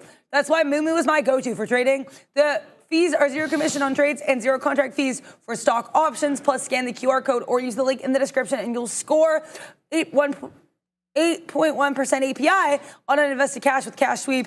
15 free stocks and up to $300 in transfer bonuses. Don't miss out on Moomoo. Sorry to cut you off. No, absolutely. We got to pay bills, baby. Yeah, we got to. Yeah. So you interrupt me whenever you need to. So we're plinting at 468 now on NEO. We're waiting at 469. So NEO continuing to put in higher lows.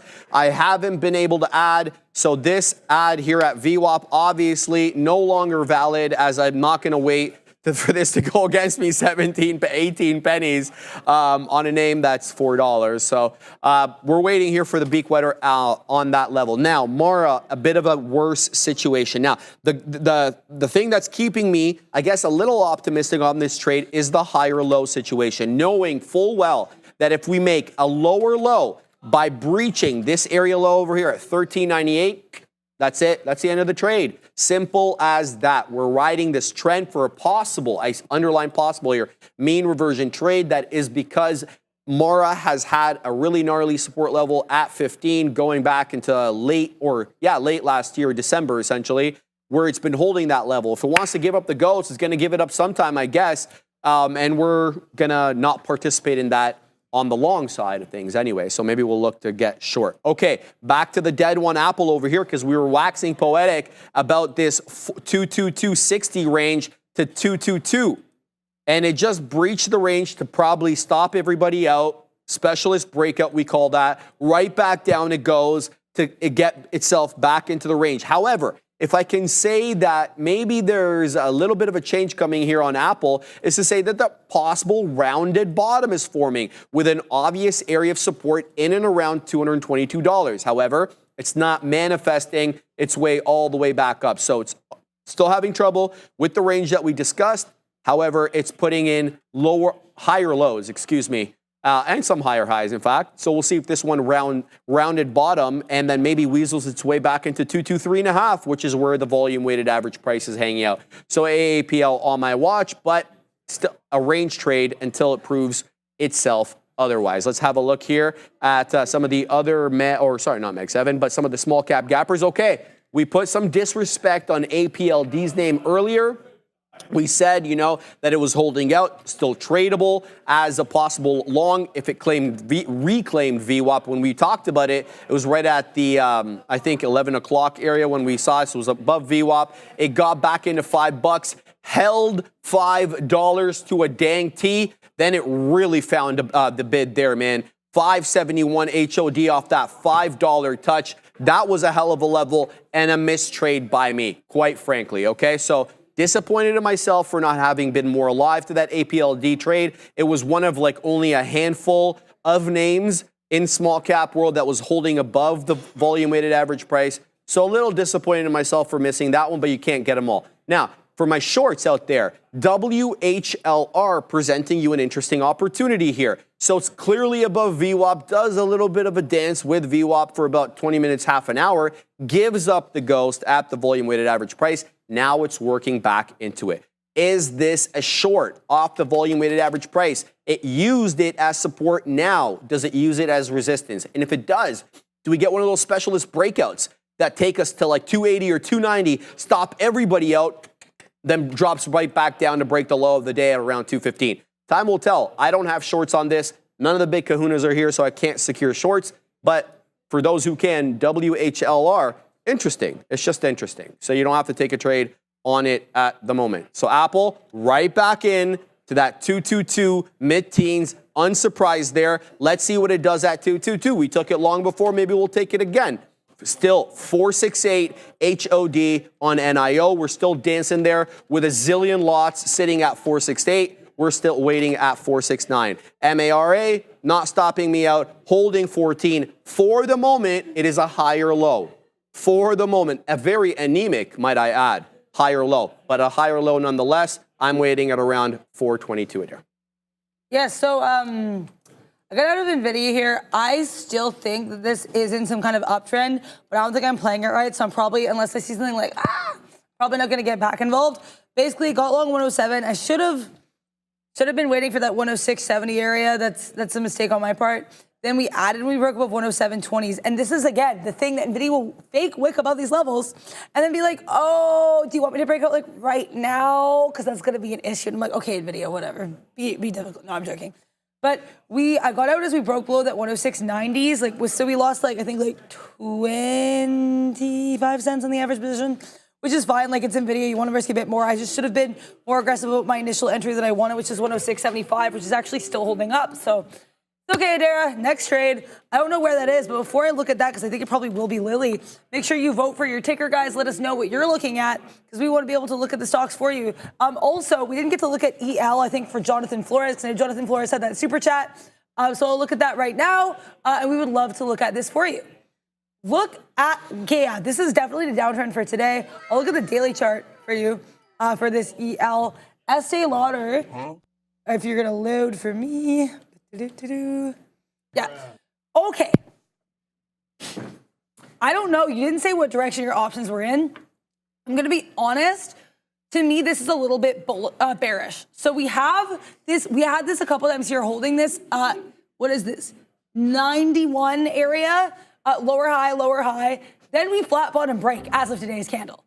So I think if we're able to reclaim some of this, close around that 90, 80 area, that could be interesting. But we went from having higher lows here to forming a bit of a flat bottom, in my opinion. Let's take a look at some of these, the hourly chart. I just want to get a more full-bodied, I felt like a wine critic, full-bodied take here on this chart for you, Jonathan Flores.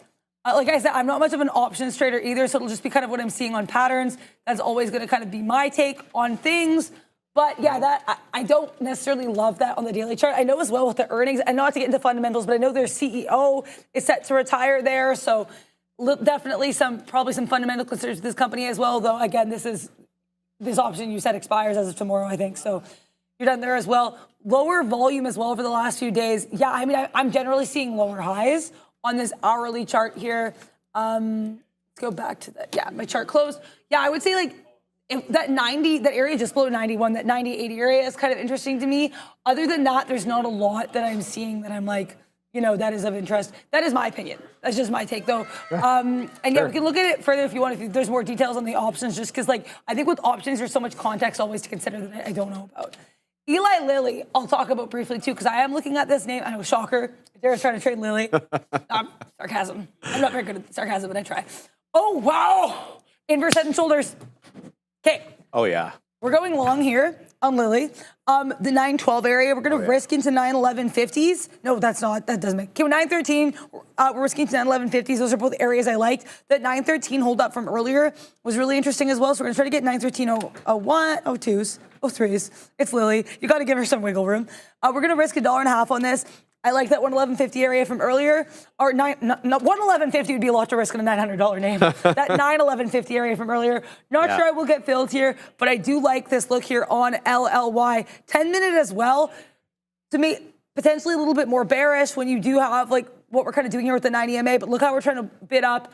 Again, might not get my fill. Might have to change some entry levels. I found, oddly enough, for me, if you sometimes using what you want it to be your entry level, or what you want it to be your stop initially is your entry level, stuff like that can kind of help. So we're going to see what I can figure out here. I think there's something here for Lilly if I can find a way to weasel my way without chasing, just looking at levels that make sense. Because this thing I think is going to pop, and I want to be involved in that pop, Sharif. That's for sure. My other idea would be going long 914 and then risking into 912.50. But either way, make sure you vote for your tickers because we're brought to you by Real Trading.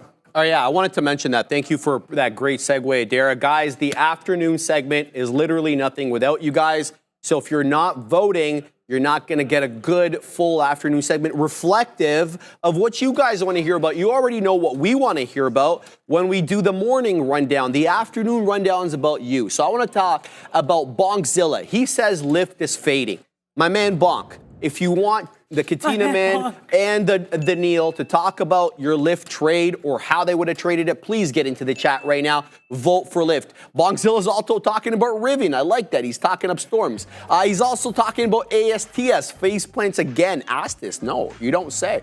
My man Adam DeLuce was talking about Mara. Adam, get into the chat and vote for Mara. We got Almach talking about APLD. That's one hell of a small cap capper today. That's absolutely doing real well. C Battles. I love how you voted, my man, C Battles, but you didn't put a space between the word join and the dollar sign.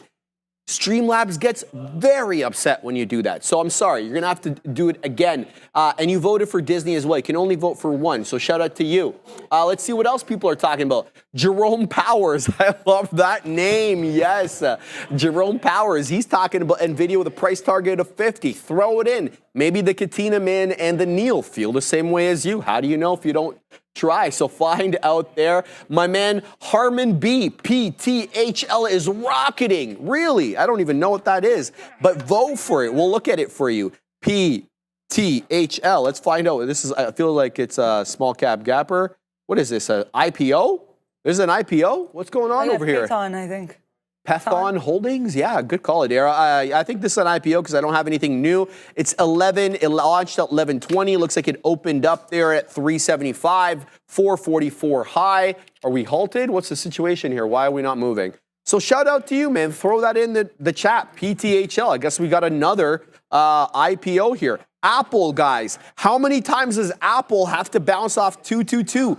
Get into the chat and vote for Apple if you want to vote for Apple. So the whole point is to tell you guys that the afternoon segment's nothing without you guys, and we need you to vote in order for us to have a good segment. So throw it in there, and we'd be very much appreciative of that. I know I would be, the production team would be, Brenda would be. I don't know if Adara would be or not. I'm going to hope she is. I get to chill for 20 minutes. Yeah, so right? There you go. So why not? Adara likes it. I like it. So throw it in the chat, guys. Vote for your takers every day. We have a 469 now. High of day on NIO. That is where I'm waiting. There was a big boy size at 468.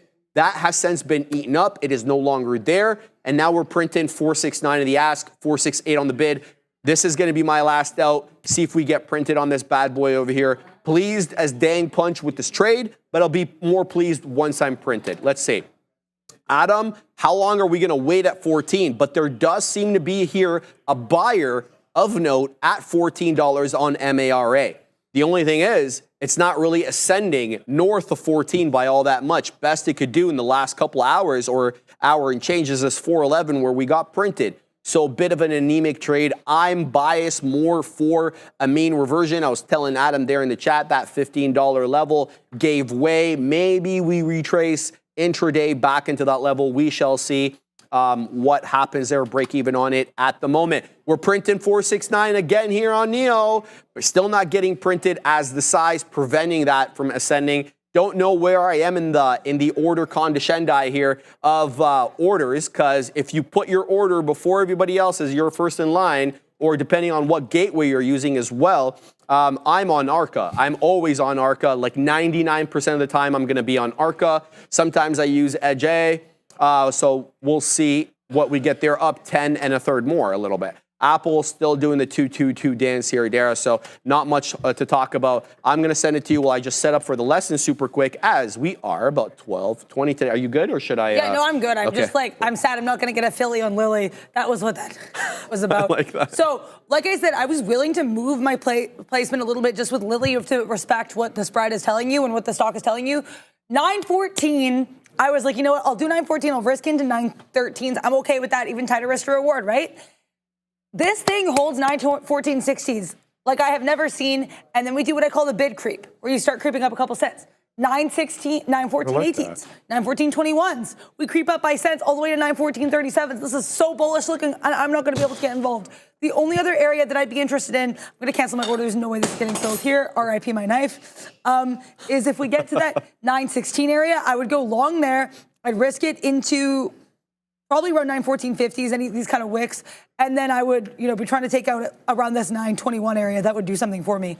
So that would be my other look on Lily. The point I'm trying to make is I have other ideas. I'm approaching this the same way I approached that Lulu move up on Friday. And we keep talking about that trade, but that trade was probably like, the height of me in terms of my process. And so I want to be able to make sure I'm replicating that process. I was really married to levels more than I was married to any kind of intense entry or exit or sense of direction. So I think that's more there was a plan. To be clear, there was a plan. But the point I'm trying to make is I was also like doing a bit of jazz playing there. I was willing to move. The plan was, kind of moving with the market.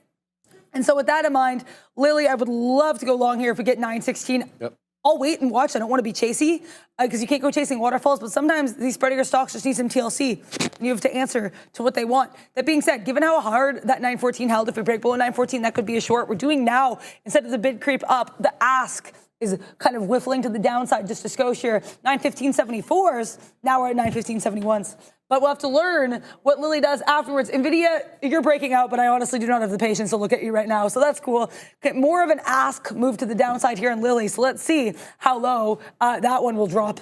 But we're going to have to wait and watch here. Sounds good. I just want to let everybody know I'm done my Mara trade. It's now breaking into the high of the day now, 470 print. So that's all over for me. I'm happy with this trade. It wasn't the biggest trade ever, but it was very well executed, and I'm proud of it. So let's get started on the lesson du jour. We are talking today, and we were talking all week about trend. Today, we're talking about the relative trend line steepness or steepness of the trend line. Essentially, what we're looking to learn today is to understand and how to analyze and adjust these trend lines based on their steepness and how to handle these accelerating trends. So let's get right to it, baby. The importance of steepness. Let's talk about what we mean by steepness first and foremost. So a trend line steepness refers to the angle of the trend line relative to price movement. So the angle of the trend line relative to price movements. In general, a reliable uptrend tends to form around 45 degrees, give or take. That brings me to the next point, the 45-degree rule.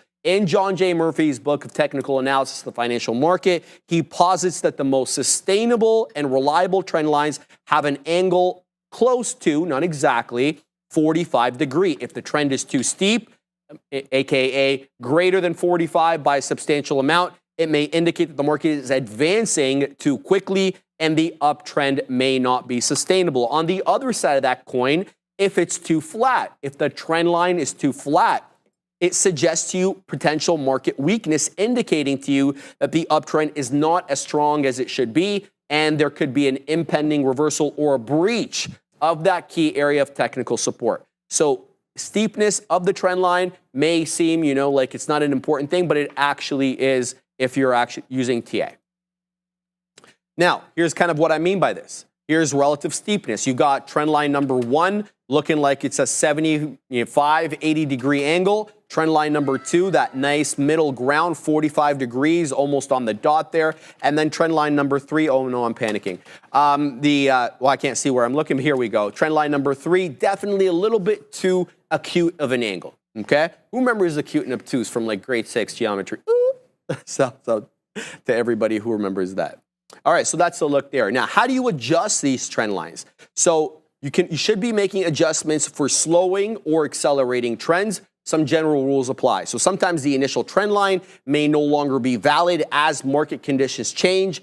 If the original trend line is too steep, a correction may occur and the trend line will need to be redrawn a little bit flatter to reflect the more sustainable price movement. So the whole crux of this lesson is to kind of really push upon you that redrawing trend lines is absolutely part and parcel of drawing them in the first place. So don't be afraid to adjust them, okay? You're not engaging in confirmation bias when you adjust a trend line. What you are doing is you're reflecting current market conditions.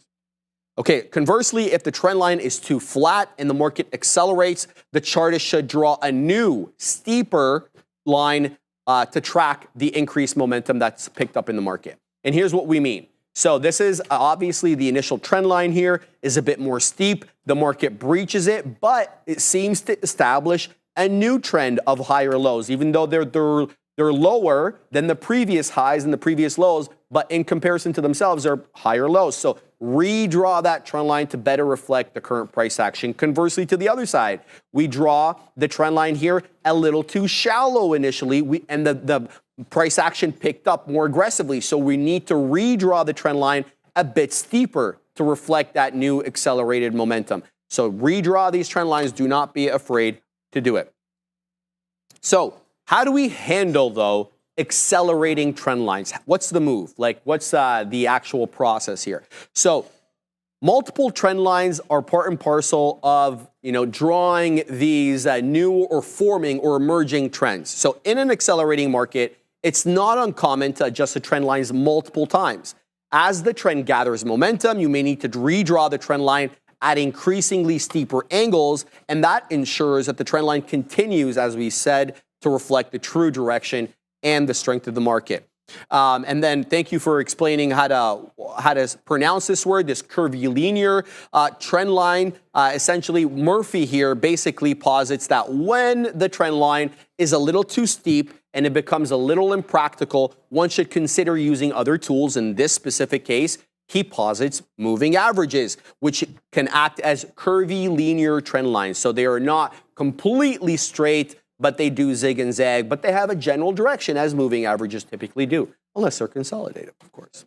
Okay, so very kind of straightforward today lesson about these trend lines. So the key takeaways from today's lesson should be that trend lines provide you with visual representations of the market direction, but they must be adapted based on the steepness to reflect the changing conditions. And the steepness of the trend line can indicate to you whether the uptrend is sustainable, too fast, or too weak. So you need to be alert to that and adjust the trend lines. Do not be afraid to adjust these trend lines to reflect the accelerated or decelerating conditions of the price movements so that you can accurately, I should say, Adara, reflect the market conditions. Super simple, but something that we may not all know. Yeah, I like that. I think what's interesting too is there's always different ways to look at things, and I like what you have to say because I think it's really, at least for me, sometimes I feel like, I'm just confirming my own bias by having trends, but sometimes trends do exist. They're not always going to exist, mind you.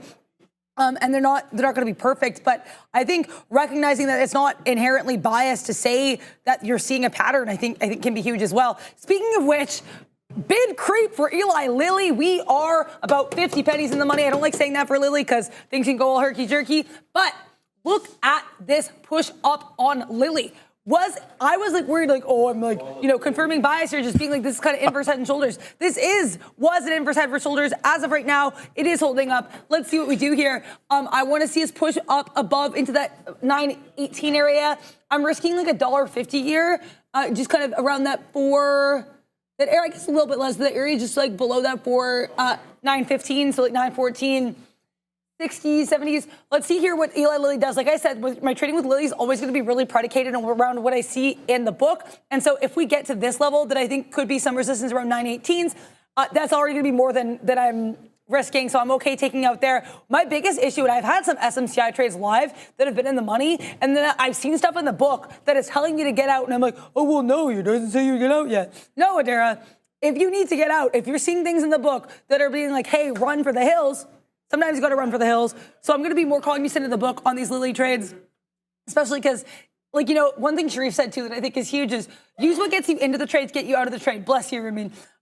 So for me, part of what's going to get me into these trades and these spready tickers is always going to be what I'm seeing on the order book. So with that in mind, if I see, bless you, anything that goes against that, I'm going to have to trust that. So we'll have to see what happens here. Did push down a little bit on Lilly, but we're curving right back up. Nice little bid creep. With that in mind, long story short, this area about just above 918, this is going to be my first area I'm watching to see how the book behaves for some profit taking. The area I really want, though, is going to be this area around 921, 922. Bless you. That was some previous support here, and so I would like some smoke around that area. It also happens to be around where VWAP is, so we'll be watching Lilly around VWAP. We'll be watching Lilly here also around that, that 918-ish area. So that's going to be the look here on Eli Lilly. Like I said, I find my trading started to improve, or at least the mental for my trading started to improve once I started viewing it in a way that made sense to me. So I'm jazz pianist, so I always think of it as music, the ensemble playing together. You want all of the pieces of the band working in harmony or, organized chaos. And if that doesn't happen, then that's when things might get a little dicey, right? So with that in mind, trying to have that approach to the market a little bit more chilled out, waiting to see what I get. I like this too. This sneeze was a short Tesla signal, says Random Oddities. I guess the sneeze Lily is on the NY and Tesla is not. So let's pull up Tesla. Because I guess there were some things here about Tesla. Oh yeah, Tesla I guess went right to the downside with that sneeze. Also though around 230, which might have actually been more what sent Tesla to the downside. So let's take a look here at TSLA. Oh wow. Wow, Tesla, I haven't been giving you any time. Look at that top and turn, that push up here at 230s. Then we quadrunk lower. Now what we're doing at 230s is a heck of a topping tail candle. Another Make 7 name I have eyes on right now as I let Lily cook is going to be NVIDIA. Like I said, unless something screams at me in NVIDIA, I'm not getting back involved because my read on this has been a little bit negligible. But I did like this 107.60 area. It does form as rejection here at VWAP. I'm not taking anything else while I'm involved in Lily. That's not how I roll. But this is this NVIDIA 107.60. It's interesting how all these levels I identified did come into play. I just didn't play them correctly. That's something to journal about. How are you doing here, Sharif?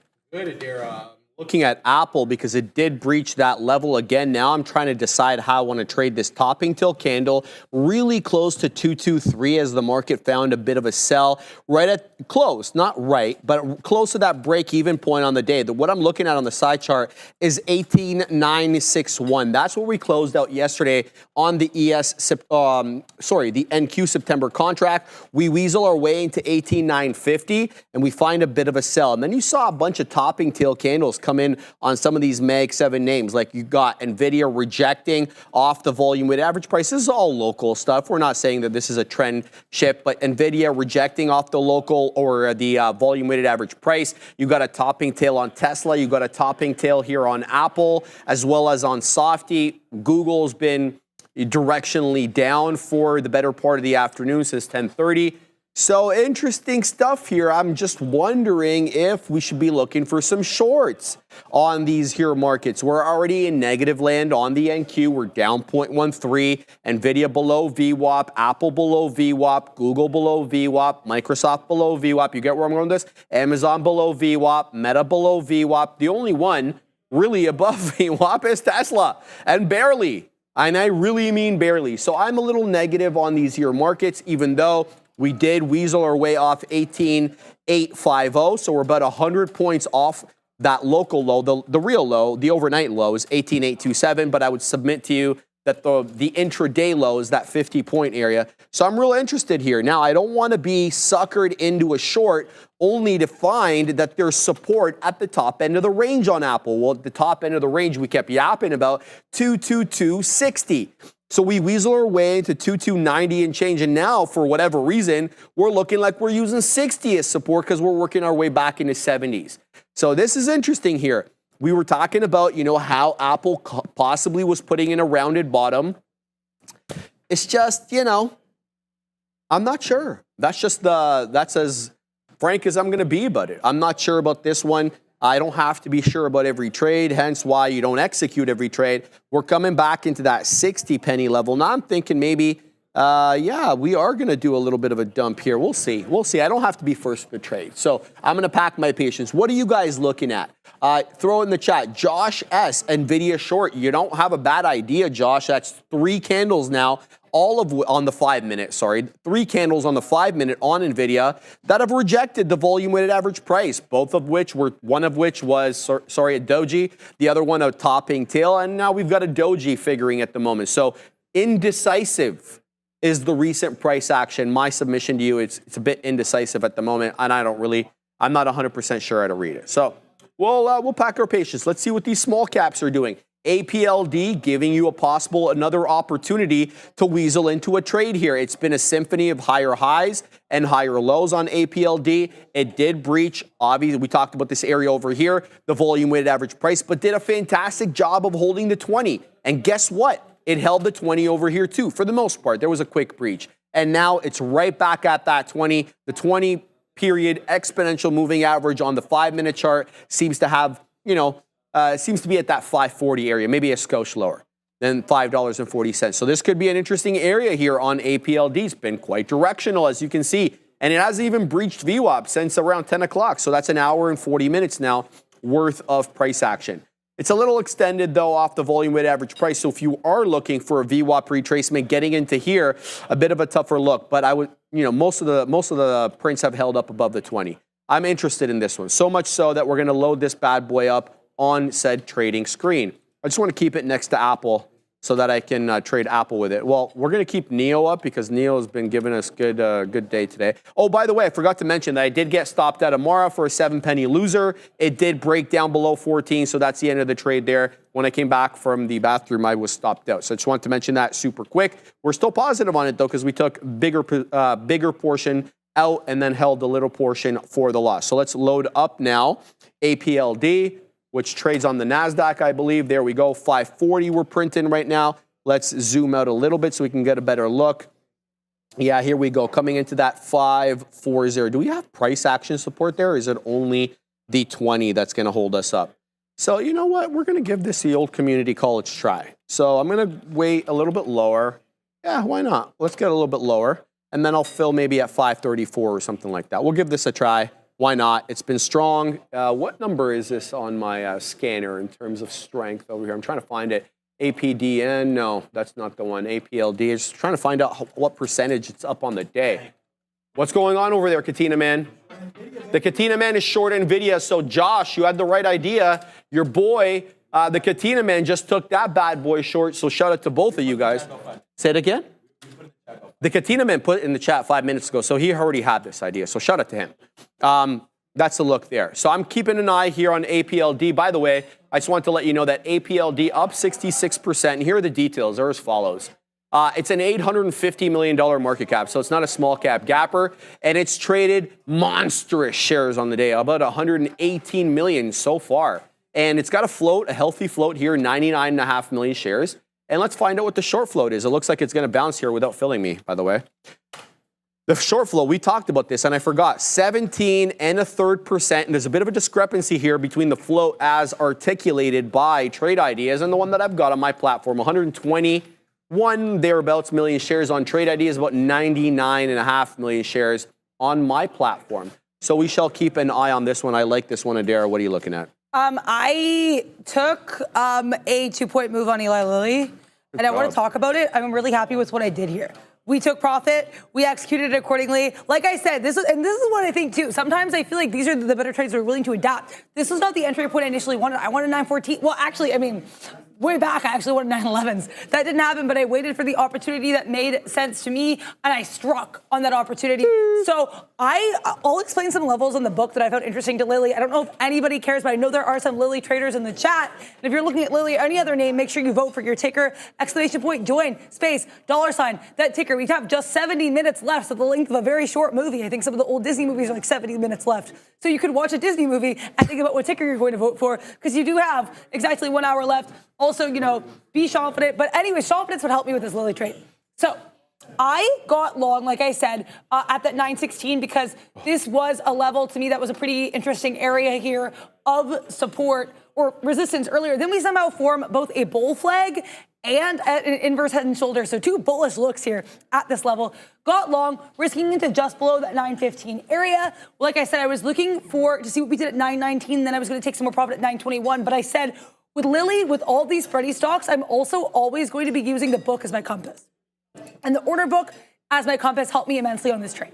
Because like I said, we took over $2 on this. So basically, areas that got kind of sketchy for me on the book, that 917, we held 917.83s on the ask side, took us forever and a day to break above. Then we break above it. We start rejecting here on the you can see we just barely wicked above it here on the ask around that 919s. And I was like, okay, that's an area you thought was interesting. Now watch the book. So we're in the book holding at that point at 917.83s. And I was like, that's weird because that's the area I liked earlier on the ask. That's fascinating. And then we start doing a bit of a creep to the downside on the ask. I said, Adara, get out here. I ended up taking over $2, just like the weight. With Lilly, it's all, like I said, depending on what order key you use, things are going to get, you know what I mean? So I was able to get, where I pressed, we were able to get, just based on the spread here, about over $2 on that. So I was really happy. Got out there at 918.13s.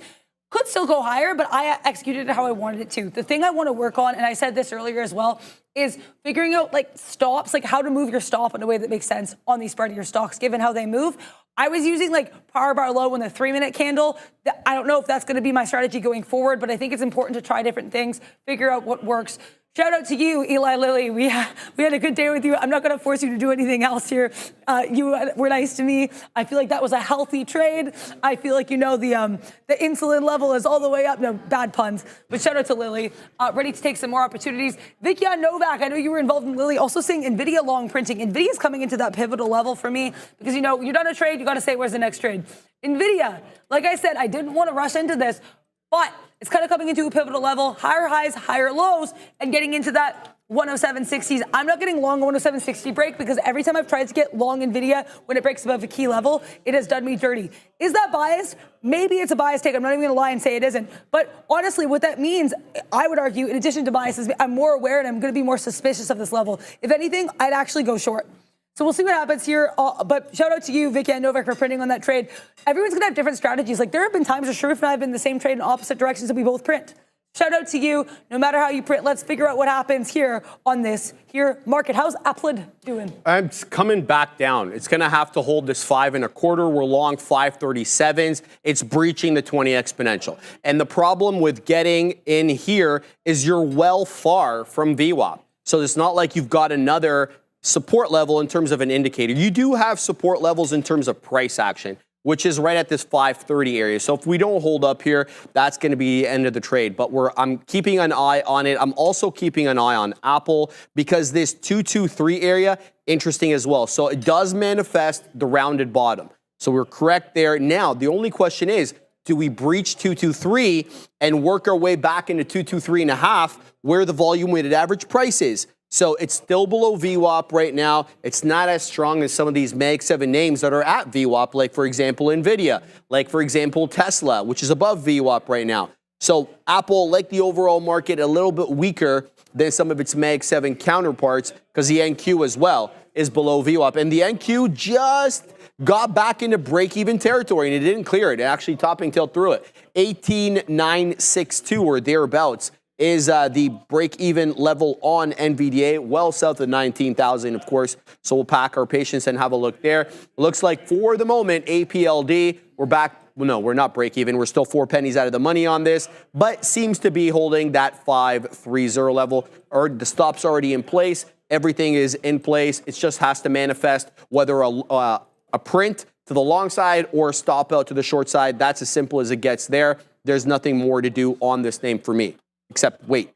So we'll keep an eye on APLD. WHLR, though, is getting a bid, guys. Okay, so here it is. This is another small cap gapper du jour, WHLR, and I do believe it trades on the NASDAQ, and it does. High a day. We just printed high a day, 347. We breach now that 3, and there it goes, 367. Now this one's squeezing, guys. Careful with this one. This is up 250%. It's at the high a day. It's really squeezing now. 371. This could halt. Let's see where the halt levels are. It's still a little bit far, I think. No, we're good here. There's nothing stacking up. No, everything's stacking up at 71. This could be a false halt, or we could halt here at 72, and we are false halting. Down we go again. We print a new high day at 83, down into 72, but getting bought up again here. So WHLR picking up, baby, midday. It's up big. It's up real big, 250 some odd %. Let me give you the details on this now that it's moving in relevant. $4.5 million market cap, 35 million shares traded so far, and the float I see here, I'm not sure what trade idea says, 562,000. That is minuscule, WHLR. Let's confirm that here with trade ideas. They've got 540,000. They also have a 6 1/5% of the float is shorted. So good look there for whoever's trading WHLR. You know me, I'm not going to punch in at highs. That ain't my move. If we come down into 3 1/3, which is where we topped out initially there at around 10.15, I'll get long. Otherwise, I ain't chasing this, but have at it, baby, because this one, a definite mover for whoever's trading this. I hope you guys print up multiple storms. Big move up into 383 a dare. Yeah, I mean, I said earlier, I was not. I want to shout out because I just thought of this. I think it's cool that we have and I've talked to you about this as well. We got a little bit of something for everyone. I trade the big spready tickers. We've got all your small caps. We have a little bit of everything, but you know what else might have a little bit of everything as well? is big shout out to our sponsor. Let me get this ready to go. Do you want to switch up the people? Because I know you were one last time. Which one? You were two? Yeah, sure. I was two. So then I'll read. Okay. All right, here we go. Are you guys ready? Let's get it. You guys got it? You guys got the screen? What's going on over there? All right. Okay, now you want to pay attention to this because this is a game changer for stock traders. You can get funds to trade stocks. You don't even have to be professional traders, Sharif. Anyone can join. Trade the Pool is a prop firm that funds stock traders worldwide. No more risking your own money, no more pattern day trade rule. You can even get funded with up to $260,000 in buying power. That's a lot, Dara. Yeah, I mean, and you trade real shares, Sharif. And you can short penny stocks, and you don't trade alone, okay? You do not trade alone. You can trade with other traders in the Trade the Pool community on Discord. Search for tradethepool.com, and you'll find all the info that you need. I wish there was something like that when I started trading. It's amazing. I'm definitely going to check out this trade pool. Awesome, Stoss, love it. Best, one of the best sponsors out there. We're going to shout out Trade Pool, who makes us read it as a duetto. And hey, what's life without whimsy here, Dara? All right, so we're holding up here, at least here on APLD. I haven't been stopped out. This one broke back into that 545. We're still not really doing anything of note, but I'm going to keep my eye on this one. Here's the look now on WHLR, because this is the exciting one. People saying a wall of sellers at 370. Guys, we printed 397. We're knocking on the door $4 here. So let's do a little bit of charting, figure out what the sitch is with WHLR, whether or not we hit a wall here, what's the daily resistance level. So as you can see, not a pretty chart. And, you know, a lot of these small cap gappers are like that. They're going to look very similar to this. I don't know why my program is freezing on this. Let's go, bro. There we go. Good job. Good job, program. Okay, so this is, what is this? Why does this thing say 15,000? So this is obviously reverse split. Yeah, there's a big boy reverse split over here. And make a long story short, this is obviously split adjusted. The look is not good. But where do we find resistance? So do we have anything at 4? What's this candle over here? This candle's 380. That ain't it. So do we have anything at 4? What's this candle? This candle's 430 on this candle. So we're either going to have that whole dollar resistance at 4, which we're kind of getting right now with that 397. If you're looking for price action resistance, I mean, the best level I'm seeing is the 750, but I doubt we get up there. That probably puts us into maybe 600-700% territory. I'm not sure. But there is the last consolidation area we have. Other than that, you've got to look to the high of every preceding candle. So up 275%. Good look for this name, no question about it. We'll keep tabs on this one. It's still going, guys. It's still knocking on the door, $4. Let's look back here at APLD. Still flat on this one. It's not breaking above my level, nor is it breaking down below my level. So I'm going to have to pack my patience and see what we get there. What else we got over here? What else were people voting for? Anything? Yeah, want to remind you guys to vote in the chat. Make sure you are voting every day. Otherwise, the big kahunas will not look at your tickers. My man there, Sean, he's yelling about NVIDIA, baby. Anuview, WHLR, gonna dump, he said, or they say, I'm not sure. So vote for it, Anuview. I don't know what Quantron is laughing at. He's got something funny there he's laughing at. Share it with us, my man. We got Jose Rodriguez talking about SMCI. Aaron and Joanna Brewster, Tesla gonna drop? Maybe the Katina man and the Neil know about it. Vote for it, Aaron and Joanna Brewster. Shout out to you guys. Mike Guardian yelling about, come on, NVIDIA. Alex Enzo, YOLO. So shout out to everybody there. Hope everybody prints up a storm Adair. I mean, I'm not going to, if I may say, I'm kind of printing a small storm over here. It's like, you know, not category 4 or anything, but it's a decent little trade here in NVDA. We're going to be about 50 cents here. Like, let's see if we can take that here. We keep bouncing. Yeah, I should have switched this area to 80s. I don't know if that's for your trade, Sean, but shout out there. Oh, thank you. I appreciate that. Okay, we're taking out another piece here. Basically, one thing that I love sometimes is that you can have trades that go badly, and then you can use those levels that you saw interaction with to get the trade on the way back. I had some trades here. I think the long was the right idea in NVIDIA. I was just playing it incorrectly, but the point is I'm trying to make because I knew what levels I liked, right? Every time here, I knew what levels I liked in NVIDIA. Then what happened was now that we had this move down, once we failed that 107.60, which I'm just using the 3-minute for prior bar stuff, but I'll switch to the 5 because that's what I generally chart and trade off of. Look at this rejection that we have here at that previous 107.60 area in compliments with VWAP. color me intrigued, color me excited, color me pleased as punch. So actually wearing black, so I guess you can't color me anything. But shout out to Sharif's nice blue polo there. The point I'm trying to make is, I said with NVIDIA I was not going to get another trade unless I saw like something like this hit full throttle. I took this with size. There is size in this trade. I feel good about this trade. And I actually added 3 times. Like there's 3 additions here. So I usually don't do that much. I felt really good about this. If we get back above 107, because to me, that was the level we really had to knock on the door of, I will be getting out. So at this point, I'd be still getting 20 cents in the money. That being said, I have like a quarter left here. I feel like if we break decisively below that 106.70, sorry, that was a huge area earlier. I think if we break decisively below this level, it might be all she wrote for NVDA. I don't know what she wrote. Maybe she wrote a memoir. Maybe she wrote a drama. I have no idea, but if we break below that level, that is all the smoke that I would like. Once we get a nice decisive continued break below 106.80, that's going to be my new stop here. You have to adjust. You have to be willing to see what you do. Like I said, I like using prior bars. I'm still experimenting with that for my stop as well. But as someone who feels really comfortable reading the book, that's always going to be my favorite area. Okay, so now we're going to be stopping out here if we get above 106.80s. Let's go. Shout out to Sean with his diamond hands and his confidence. I'm trying to have some confidence here. Shout out to Darwin in the chat who made that nickname. Sorry, guys, I know I'm just babysitting NVIDIA here, but I'm just watching what this guy does. What are you guys looking at, though? You can vote, but we can also look at stuff for you. Let's see. We're still melting here below 106.80. Guys, we got that poll here in the chat as well. Do you want more polls? Yes or no? I actually do want more polls. So let's see. Your vote can give you a little bit of poll in the poll. That, pretend I didn't say poll so many times. Shout out to Polestar. Let's actually see what Polestar is doing, because I know sometimes Sharif and I will look at Polestar, or I know Sharif will look at, I know you look at Polestar. We got out there as we had that struggle with 80s. So let's take a look here at PSNY. PSNY, because we can.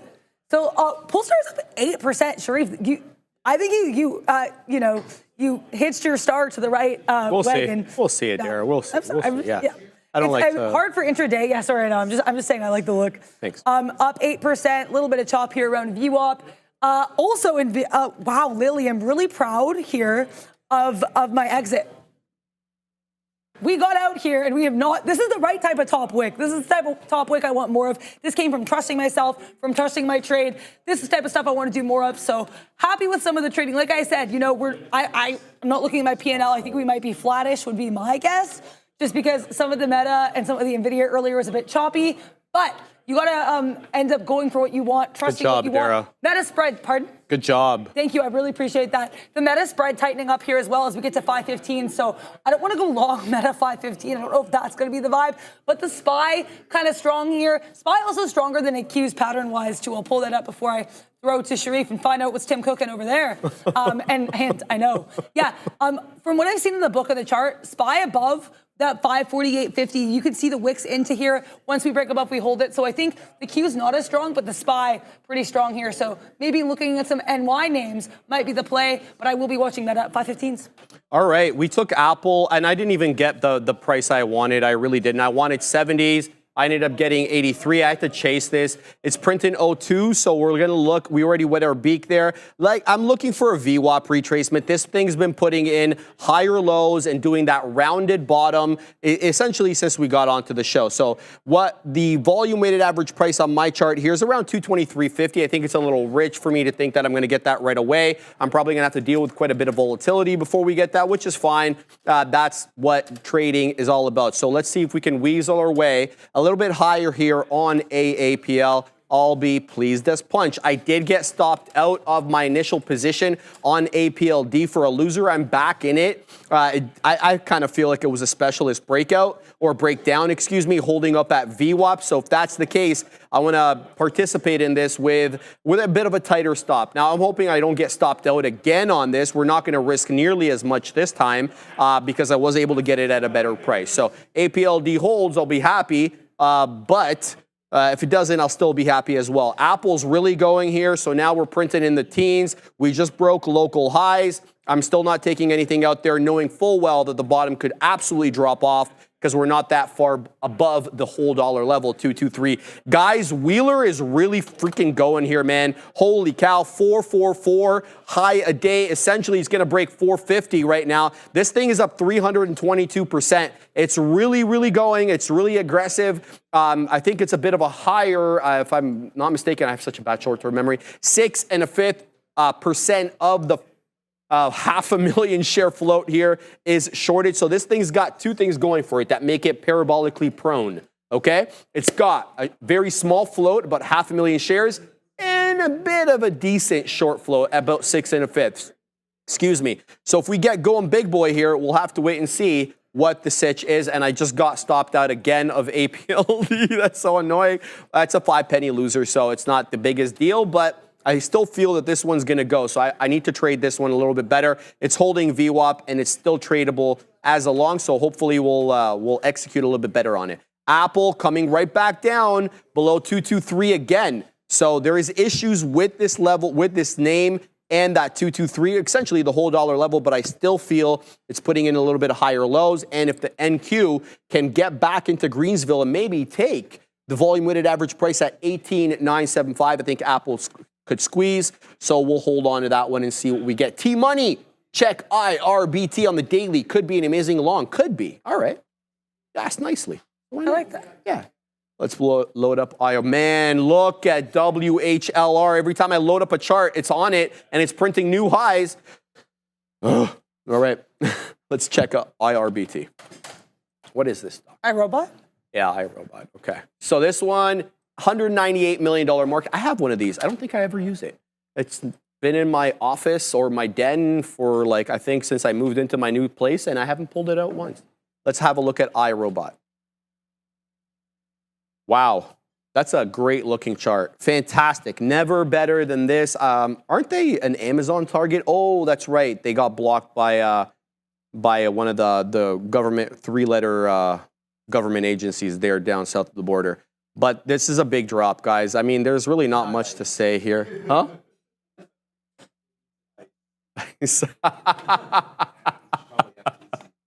Yeah, it's FTC or DOJ. It's one of those, right? Like, Fabian, you're hilarious, bro. I'm not even going to repeat that. But that's hilarious. I don't think this is a good chart, brother. Just my humble opinion, but this is a bit of a tougher look. You're not really printing any higher highs. When you do breach the 50, you're quick to retrace below it. So I think we are almost at all-time lows. I think this is all-time lows over here that we printed in April, which was essentially, what was the closing print on that day? Give me a sec. The closing print was 690. Well, we're printed 630, so we printed all-time lows.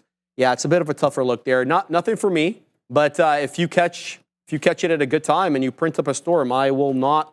I'm going to champion you all day long because I think that's gutsy there. All right, we're holding up here on APLD, so I'm going to take my chances with this one again. I don't care. We're going to go in. Oh, why didn't we get filled? What happened? Did my order get rejected? What's the situation? All right. They were like, Sheree, if your order is not the vibe, like I'm looking for something different. Well, we're better as friends. Well, okay. So we'll look to see if this one can weasel back into that area of critical resistance. That was about 545. You can see a lot of interaction with this name and 545 today, even before we broke it out. Fabian? At 570 was the high over here, but look at the umpteen amount of rejections we get at 545. So if we do ride up a little bit, I'm 0 for 2 on this one. I'm going to take it again because I still like the setup. Hopefully we can print on this one, Adair. Yeah, no, sorry, I was making a really bad joke about order rejections there. Okay. Did not work very well. But NVDA, speaking of which, thank you to JKL146 for the $2 super chat. Adair, your read was right in NVIDIA 106.75 long. Thank you. Yeah, and I appreciate that. I think that definitely was the right level. I don't think I was playing it correctly, but we did bounce off that level now for sure to the upside. So nice look there for NVDA. That being said, I would not get back in a long at this until I saw what we did at 107.20. Why? Because 107.20 was a huge level for this, and it's been a huge level for this stock all darn day. Look at this 107.20 area here earlier. We have a big old umbrella handle pattern, quadrum to the downside. Then we try to break above it here. That is a hard topping tail candle. Hi, Randy. How are you doing today? He's good. He's giving us a thumbs up. And he's standing on the NVIDIA chart. So he's NVIDIA for real. He's like, hey, guys, look at this chart. He knows his stuff there.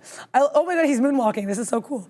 Shout out to Randy. And also shout out then to what we do when we break down in NVIDIA. Because that 107.20, it hangs on to that level by the skin of its teeth. We kept bouncing off that level. I was like, oh, Dara. Once we broke below it, that's where I added to the short because I knew this level would be pretty key.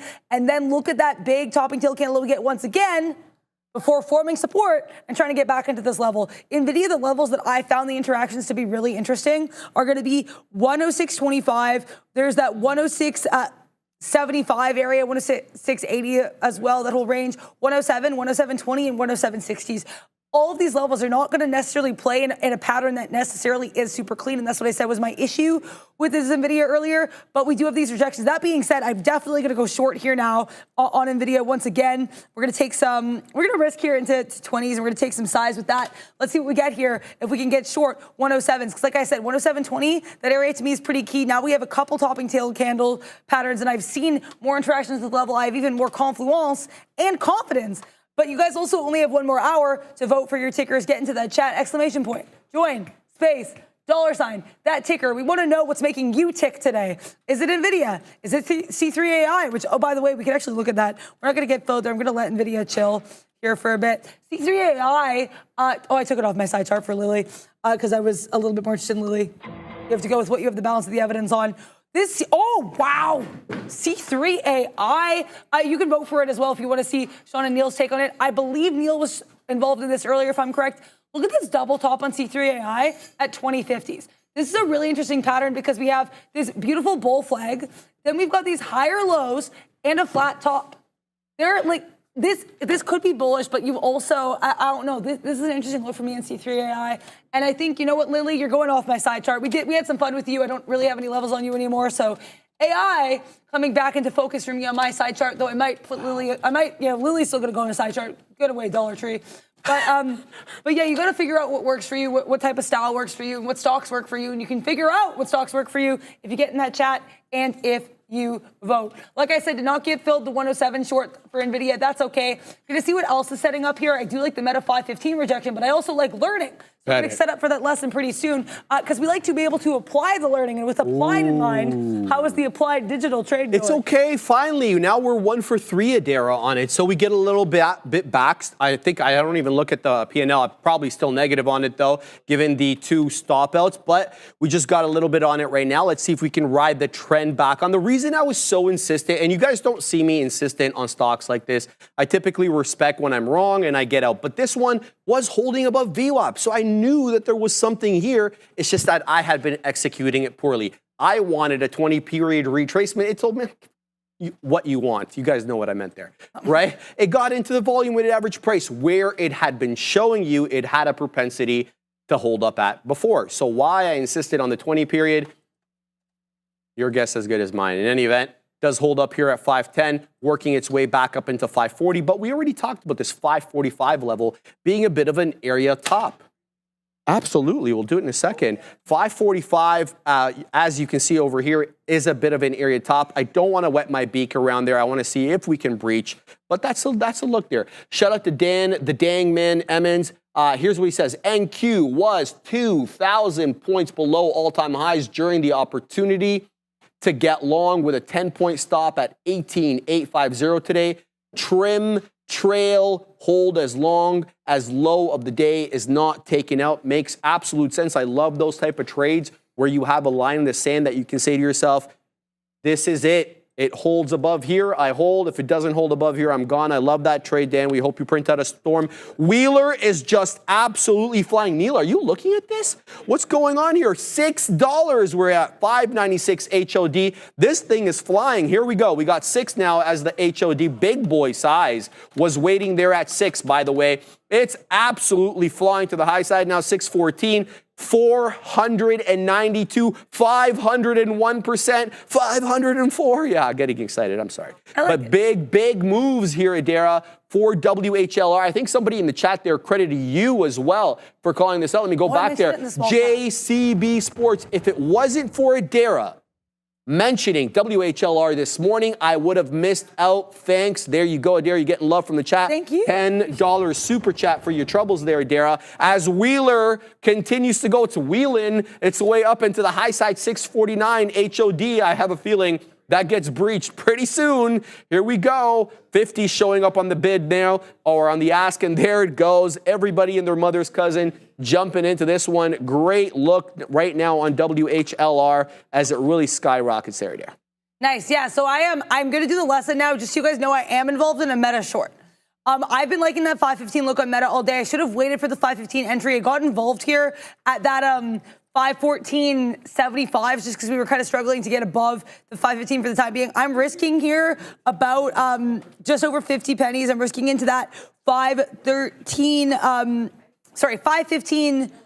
As you can see here, we have it like the highest we'll be able to do is wick into that. It's been many moons since we've broken above that, so I'll be watching what we do as we head into that area. And I have my order book up as I start the lesson. Also, just for context as well, I'll be taking some profit at the bottom of the range, looking to add. If we get a full, nice floosh below this area, I am going to be pleased as punch. It's going to be 1-to-1 to risk to reward ratio to start, but I'm trying to build this. So that was the plan with the meta, but the spread's getting tighter, so that is making me a little bit, my eyes are a bit wider as the spread gets tighter. Oh. Really like tight spreads. Also, thank you for the shout out there, JCB Sports Cards. I'm just seeing what stocks are moving, right? So if anyone's ever able to, benefit from that, I'm always pleased as punch with that. Let's talk though here about the importance of relative steepness of the trend. Basically, by the end of this lesson, we're going to help you guys understand, if we can here, how to analyze and adjust trend lines based on the steepness of these trend lines and how you can handle these accelerating trends. So the key idea here is the idea that trend lines are essential tools in technical analysis, as we've been yapping about all week, but they're not all made equal. No two snowflakes are alike. Shout out to SNOW. Just as no two trend lines are going to be twinning. So the steepness of the trend line can give you some crucial info, as we kind of alluded to yesterday. Shout out as always to Sharif for getting these awesome lessons for us together. My pleasure. Let's talk here about the definition here of the trend line steepness. So a general steepness of the trend line is going to refer to the angle here of the trend line relative to the price movement. So generally speaking, a reliable uptrend will usually form here around a 45-degree angle. So let's talk about that 45-degree rule. Murphy, shout out to John J, hashtag long JJM. Murphy here suggests that the most sustainable and reliable trend lines will have an angle close to 45 degrees. We talked about sustainability of trends yesterday a bit as well, so go back to that. If the trend line's too steep, so if it's greater than 45 degrees, that can maybe indicate or give you a bit of a pointer there that the market is advancing too quickly. It's too hard, too fast, and the uptrend might not be sustainable. If it's too flat, that's also worth noting. So a flat trend line, on the other hand, instead of too steep, it's not steep enough. This can suggest there's a bit of a weaker market, and it can indicate the uptrend isn't as strong as it should be, or the downtrend, right? You can do this either direction. So here's an example. Most of these valid trend lines are going to be number 2. Number 1, that can be like, ooh, it could be like NVIDIA when it broke 9, or when it broke 500, although weirdly that was sustainable. And then this 3 is going to be a bit weaker. It's like, it's trending up, but like, do we care? Should we? Is this the best opportunity in the market? That type of thing. But how do you adjust these trend lines? So here are some, notes and pointers here for adjusting for slowing or accelerating trend lines. So sometimes the initial trend line might just not be valid because market conditions are changed. Things change. The market changes based on seasonality, based on what the stocks are doing, catalyst, all that jazz. So if your original trend line is too steep, you might get a bit of a correction, and then you're going to have to adjust the trend line accordingly. So you might have to redraw it at a flatter angle to reflect the more sustained price movement. Conversely, though, on the flippity flip, if the trend line is too flat, you've got that flatness, and then you've got an acceleration in the market, the chartist, I like that chartist, should go back to the easel and draw a steeper line to track this increased momentum to reflect the new movement. So here, sorry, just give me a second here. I'm going to get out of the meta. Oh, no, maybe not. Okay, chill meta. Basically, well, no, I was just watching the book, and then I was like, okay. But yeah, sorry, guys. Like I said, I am still watching that trade. But here's one example of a redrawn trend line. So the example number of this one is too steep. Originally, trend 1. Then you've got to kind of fix it. And so the original uptrend line proved to be too steep, and then the breaking of the steep trend line is only an adjustment to a slower and more sustainable uptrend, which is going to be line 2. So you still have your uptrend, you've just redrawn your line to reflect how the mood of the uptrend has changed. The sentiment is a little bit different. Things are tasting different in the market. So here's how you draw a more steep trend line. So here's number 1 initially, right? You got la-di-da-di-da. Then something happens parabolically, like, and then line number 2 comes in to be like, okay, hey, this is the new trend. This is how things look now. Be aware, be prepared. So what about accelerating trend lines? So here's how you can handle those. Basically, what happens here is multiple trend lines might be happening. In an accelerated market, it's really not uncommon to adjust trend lines multiple times. We have speed lines as well. We have, shout out to Obi. Oh boy, I believe he's on the main show tomorrow. Yes, you can he hear is. him talking about, with his Obi confidence, they're talking about speed lines. And so, shout out to speed lines. As trends gather momentum, you might need to redraw the trend line at increasingly steeper angles, which can ensure that the trend line will continue to reflect the true direction and the strength or weakness of the market.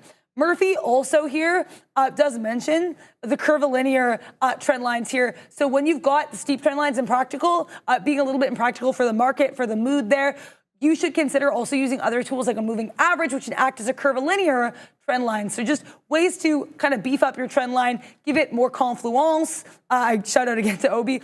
There's also some key takeaways here, which basically that trend lines will provide visual representations of market direction, but you have to be making sure you're adapting them based on their steepness or to reflect the changing market conditions, because the relative steepness of a trend line can indicate whether the uptrend is sustainable, too fast, or too weak. And you want to address these trend lines as markets accelerate or slow down to keep track of price movements accurately.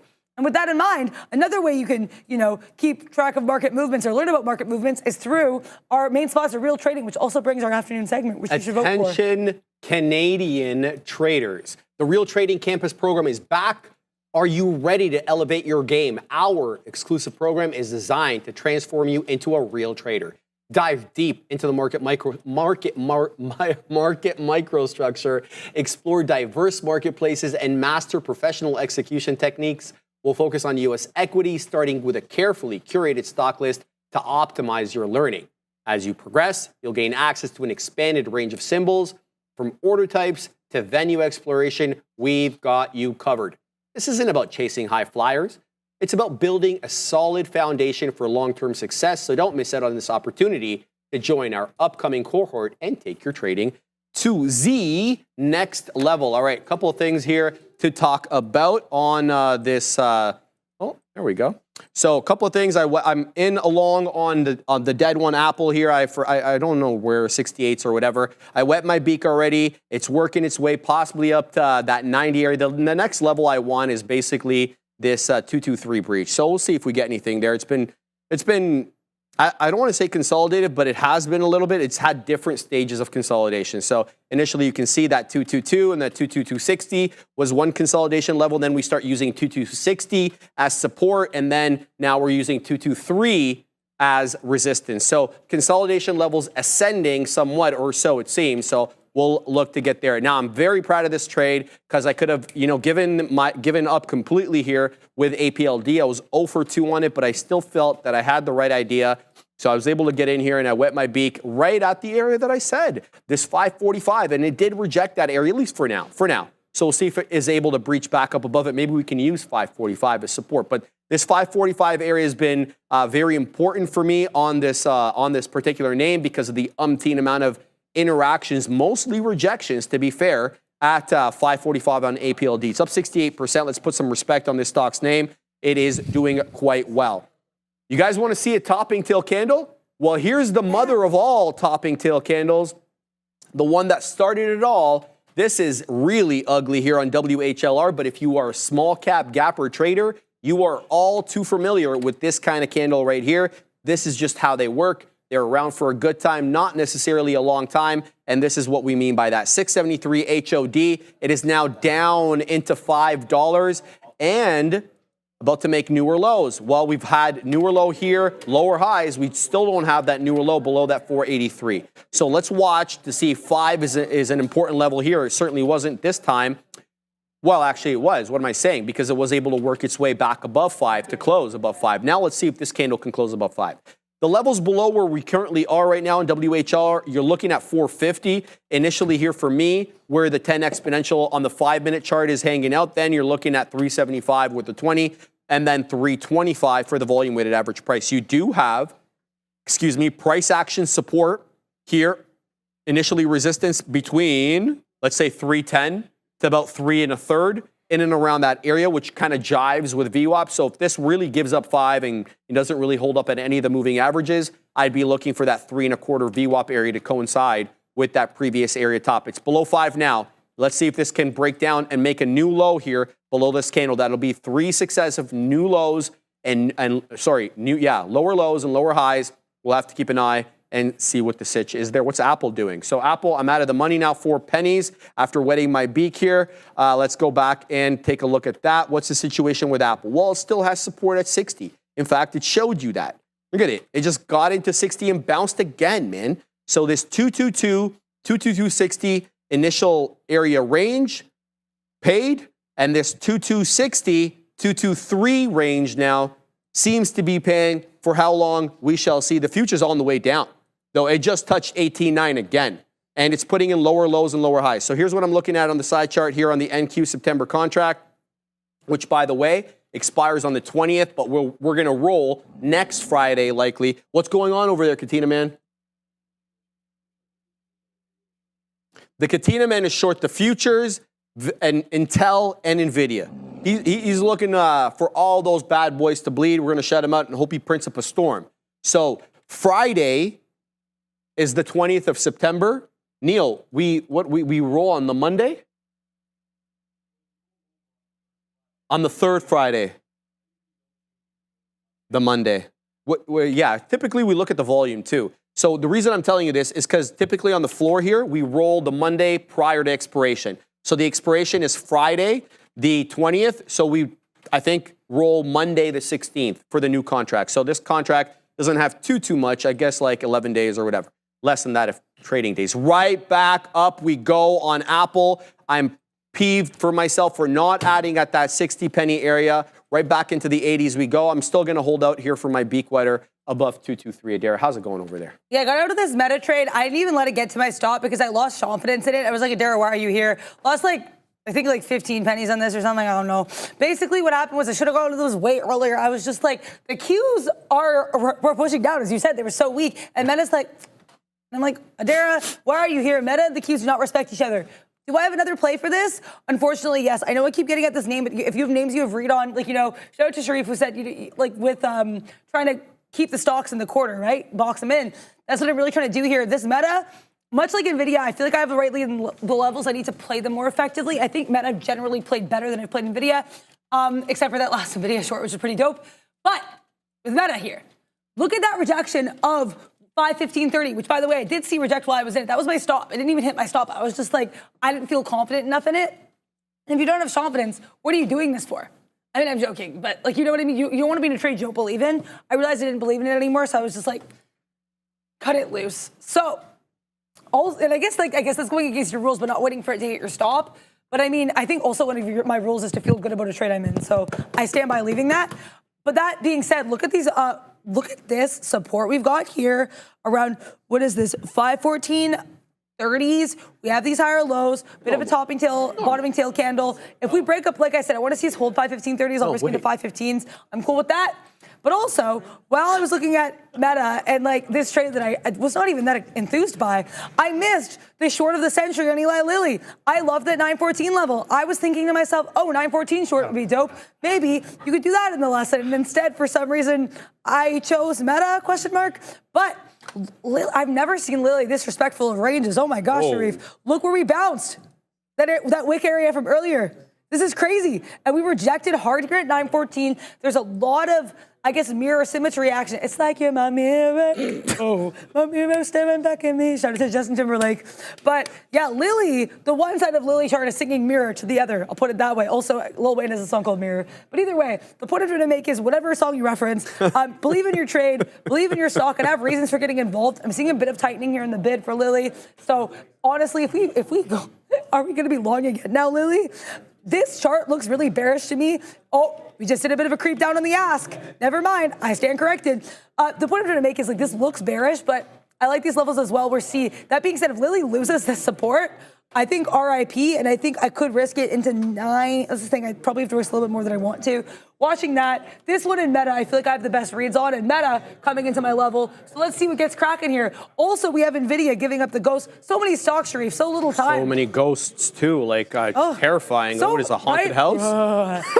NVIDIA, though, actually breaking below that previous support of 106.70, so we are going to actually get that short here. That was amazing. Thank you, I appreciate that. We're going to get short here. We're going to risk it into 107s. I think that is very realistic. We're going to take take some size. Why not? Get it. Let's see if we get filled. And if, I want to be cognizant of these, higher lows on a wick basis, but I like this level. NVIDIA has been pretty respectful of levels. So NVIDIA and Meta, we've got on watch here. How are you doing? Nice. We're in another trade here on APLD, looking for that 50 break. We're printing 50s. There seems to be a bit of a hidden seller here. Iceberg order at 50, despite the fact that we just breached 50 into 56s. Here we go. We get the print. Good trade. Let's go for more, baby. Now we're holding a little bit bigger of a position. Now we're 2 for 2 on it so far. So we were 0 for 2. Now we were 1 for 2. Now we're 2 for 2. So we're gonna fight this one to the bitter end. No, kidding. Now the thing what I'm waiting for here is Apple to decide what kind of a stock it wants to be.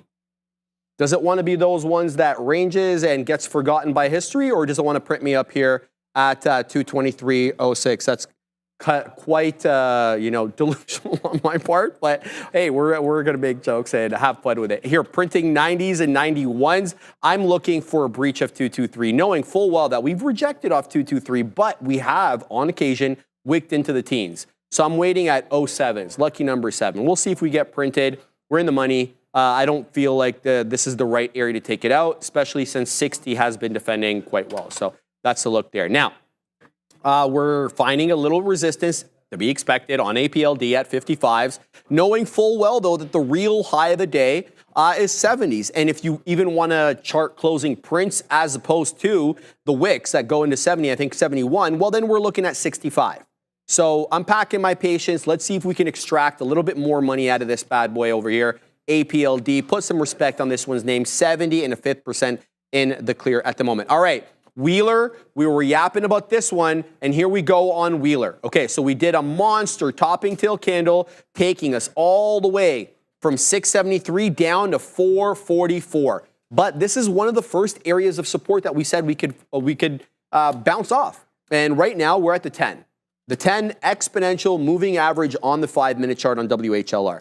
So let's see what we do here. What I personally wait for, I wouldn't guess. Whether, we're holding up one candle held up at the 10. Okay, fine. Fantastic. What I want to see is new highs. Knowing full well that this thing got to 673, if I get in at 475 or 480s or whatever this 5-minute candle to make a new high is, then that's all right. It gives me a bit of room to go. So that's number one. Number two, if I am to get in here, Adara's been talking about this all day, but if I'm going to get in here at 475, say above this candle, I'd have to risk to about 4.25. Because the only way that I would know I'm wrong on this trade is if we made a newer low, right? Because what I'm looking for is here, that low to come in for us to print higher highs and higher lows from here on in. If we break that 4.25 after entering this one at 475, 480, whatever it's going to be, then that would be where I get out. So we'll see what this one does, and we'll take it from there. Now, APLD coming right back into my entry again. I'm going to pack my patience with this one because it is putting on higher highs and higher lows, but it is finding resistance at a predictable spot, that 455. So that's a double top now, albeit on the 1 minute, but that's 2 times it's rejected at 556, not 555, $5.56. So likely somebody selling or shorting in and around there.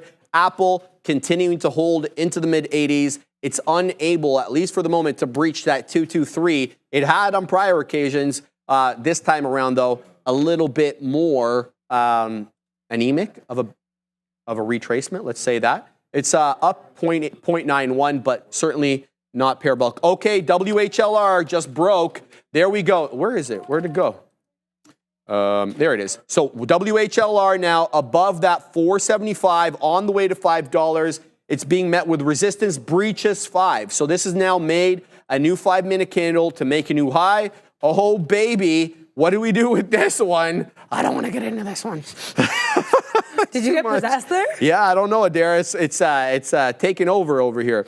No, seriously, though. This is a scary one to trade because it's moving like Lily, except it's got a lot of liquidity. That's the thing, right? So you can get printed in a hot second. $5 resistance currently here, Adara, on WHLR. Oh, I like that. We said demon and then Fabian put the October. Ooh. I can't believe October is so soon, Sharif. It's insane. Also, I cannot believe I am loading into another NVIDIA short. Okay, so why did I like this? I liked this level all day. I added actually So I guess a bit aggressively, but I stand by it and I could risk it. So initially the stop was going to be, I was risking 25 cents here. Okay, we're breaking below, there we add a little bit here. 51s, let's go. Okay, so what was I trying to do here? I was risking here like 25 cents just below that 107 level because that was an area I liked. I added at one. I was always going to add at that 106.50 break, but I wanted to add somewhere else as well. I decided to add here, and I stand by the addition at 106. 65s, because that was a level we really couldn't break. So just kind of adding piece by piece on the way to the downside. We're going to take out 2/3 of this position here. We'll do half. We'll do half here of the position as we get into 35s, which is a previous level we were not able to break. Sharif, I want some smoke here. If we can get to 35s, I would like a good amount of smoke. Also, I'm moving down my stop now. At this point, we'll stop out break even. I'm cool with that. But as we push lower, if we get some par for taker here, Sharif, I will be very happy. I have there's been some rough trades today. There's been, I would say, though, the good trades have overwhelmed the bad trades. Again, I don't mean in terms of P&L, although, again, I haven't really been checking. That's not really the point. The point is, are your processes sound? Do they make sense to you? Are you trading in a way that is responsible, that respects your risks? Are you risking enough for the trade? I shout out, thank you for shouting me out there with that Wheeler talk, right? And I think especially, you and I both tend to trade more volatile names. I trade the giant spready monsters at my Mag 7 friends. You trade these small caps, right? And these you're really good at the GMEs as well. So it's I think we're both also trading stocks, especially given that we do lessons as well. It's kind of wild. Oh, yeah. We're trading these spreadier stocks. That I think, it makes sense that we're going to be cognizant of risk there to an intense degree. So I appreciate that. I want to shout that out. We're going to get out some here at 40s. Let's see. Also, I'm changing my stop at this point to 50s because 50s was the area once we broke below. It was a bit look out below. As you can see here, this was a bit of a previous level of interaction. So I stand by that stop. Now, where would be my big white whale level? The beluga level here. Oh. I guess the Ahab. Shout out to that Moby Dick. It'd be 106. 25s-ish. That line here, the line's got my chart kind of when the chart shut down and then it erases all your lines? That's what happened to me. I had better lines drawn. At this point, I'm kind of going off muscle memory. But you know what my muscle does remember? To pamp it or just stamp it. Be confident. Vote also because you only have 20 minutes left. Guys, I know I get talk a little bit faster when I'm in a trade and excited. I do apologize for that, but I do not apologize for printing. No, definitely don't. We're going to take some stuff out here at 26s, and then we're going to take out, this is a 40% of the remaining position. We're mathing here, Sharif. This is the most trades I've ever taken in NVIDIA, sim or live, but I stand by it. I took, like I said, a bit more shares than I normally take for that first trade. I have even more this time around. Let's see what we got here in NVDA. At this point, I'm now risking into 106.40s. Again, changing my stop level based on the book, and that's something I should be doing going forward. As I said, I found that pretty helpful with Lily, so I'm trying to do that with NVDA as well, because I'm always going to be reading the book. I just find the book's going to be different. Sometimes you're reading like a science textbook. Sometimes you're reading, a book about sports cars. Shout out to Tesla. It really depends. You have to be willing to adapt, react, readapt, and act.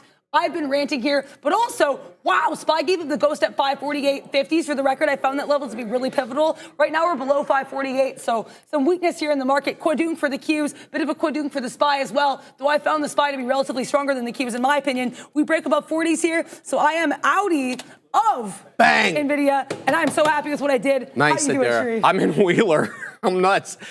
So we took a bigger position here on Wheeler. We're in this at the moment. I'm gonna get out if it breaks 5. Let's see what it does. Oh, here it comes down again. So I need to be patient with this one. We're long 24s. Wet my beak at 48. So was able to get a decent move, but it's going to have to hold this area. Now, why I'm not panicking is because I saw a monster seller initially at 25. They moved up to 30. Here we go again, though. Looks like some people taking profits and shorting in and around this area. Happy I de-risked anything below $5. And that's the end of the trade, but I'd really like something a little bit higher. So there is resistance at 550, and that's why we're topping till there. We had an initial rejection at 110, at 550. We're getting it again here, despite the fact that we moved up, wicked into 550, and then dropped back down. I don't want to be quick to get out of this trade because we are still holding 5, which is a level that I like. We did bounce off the 10 exponential on the 5 and then made that, I don't want to say new high. It's a local high, obviously, because the high of the day is 673. That's obvious. But I don't want to take it out too quickly, knowing that it can really go in my favor. But if it breaks 5, that's where I'm going to put where I'm going to draw the line. There's obviously somebody buying here at 20, but they just got taken out. and now if somebody's buying at 18s, moving back into 20s, so much bamboozlement here. Hard to read the book on this because it's a little deceptive, right? I mean, it looks like there was somebody holding at 20, unless people are coming in like just as we speak here, which is totally normal. So that's the book. We'll see if we can continue to move up.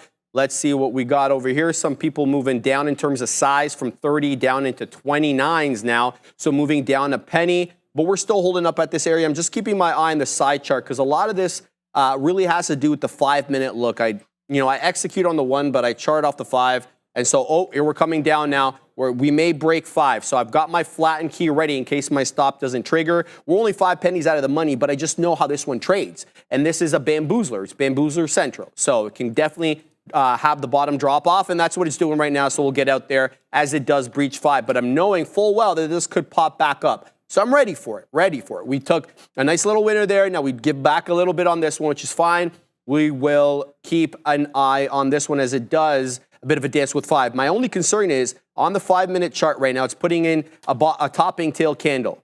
And so that's not really what you want to see if you're looking for momentum, certainly. So we'll keep an eye on that. Back to APLD.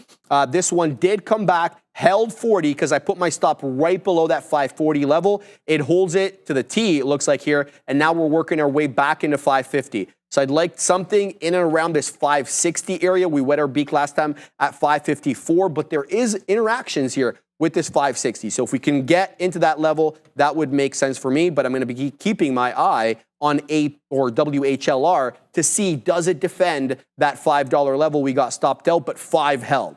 Because we had our stop actually I had my stop below 5. I got out before my stop.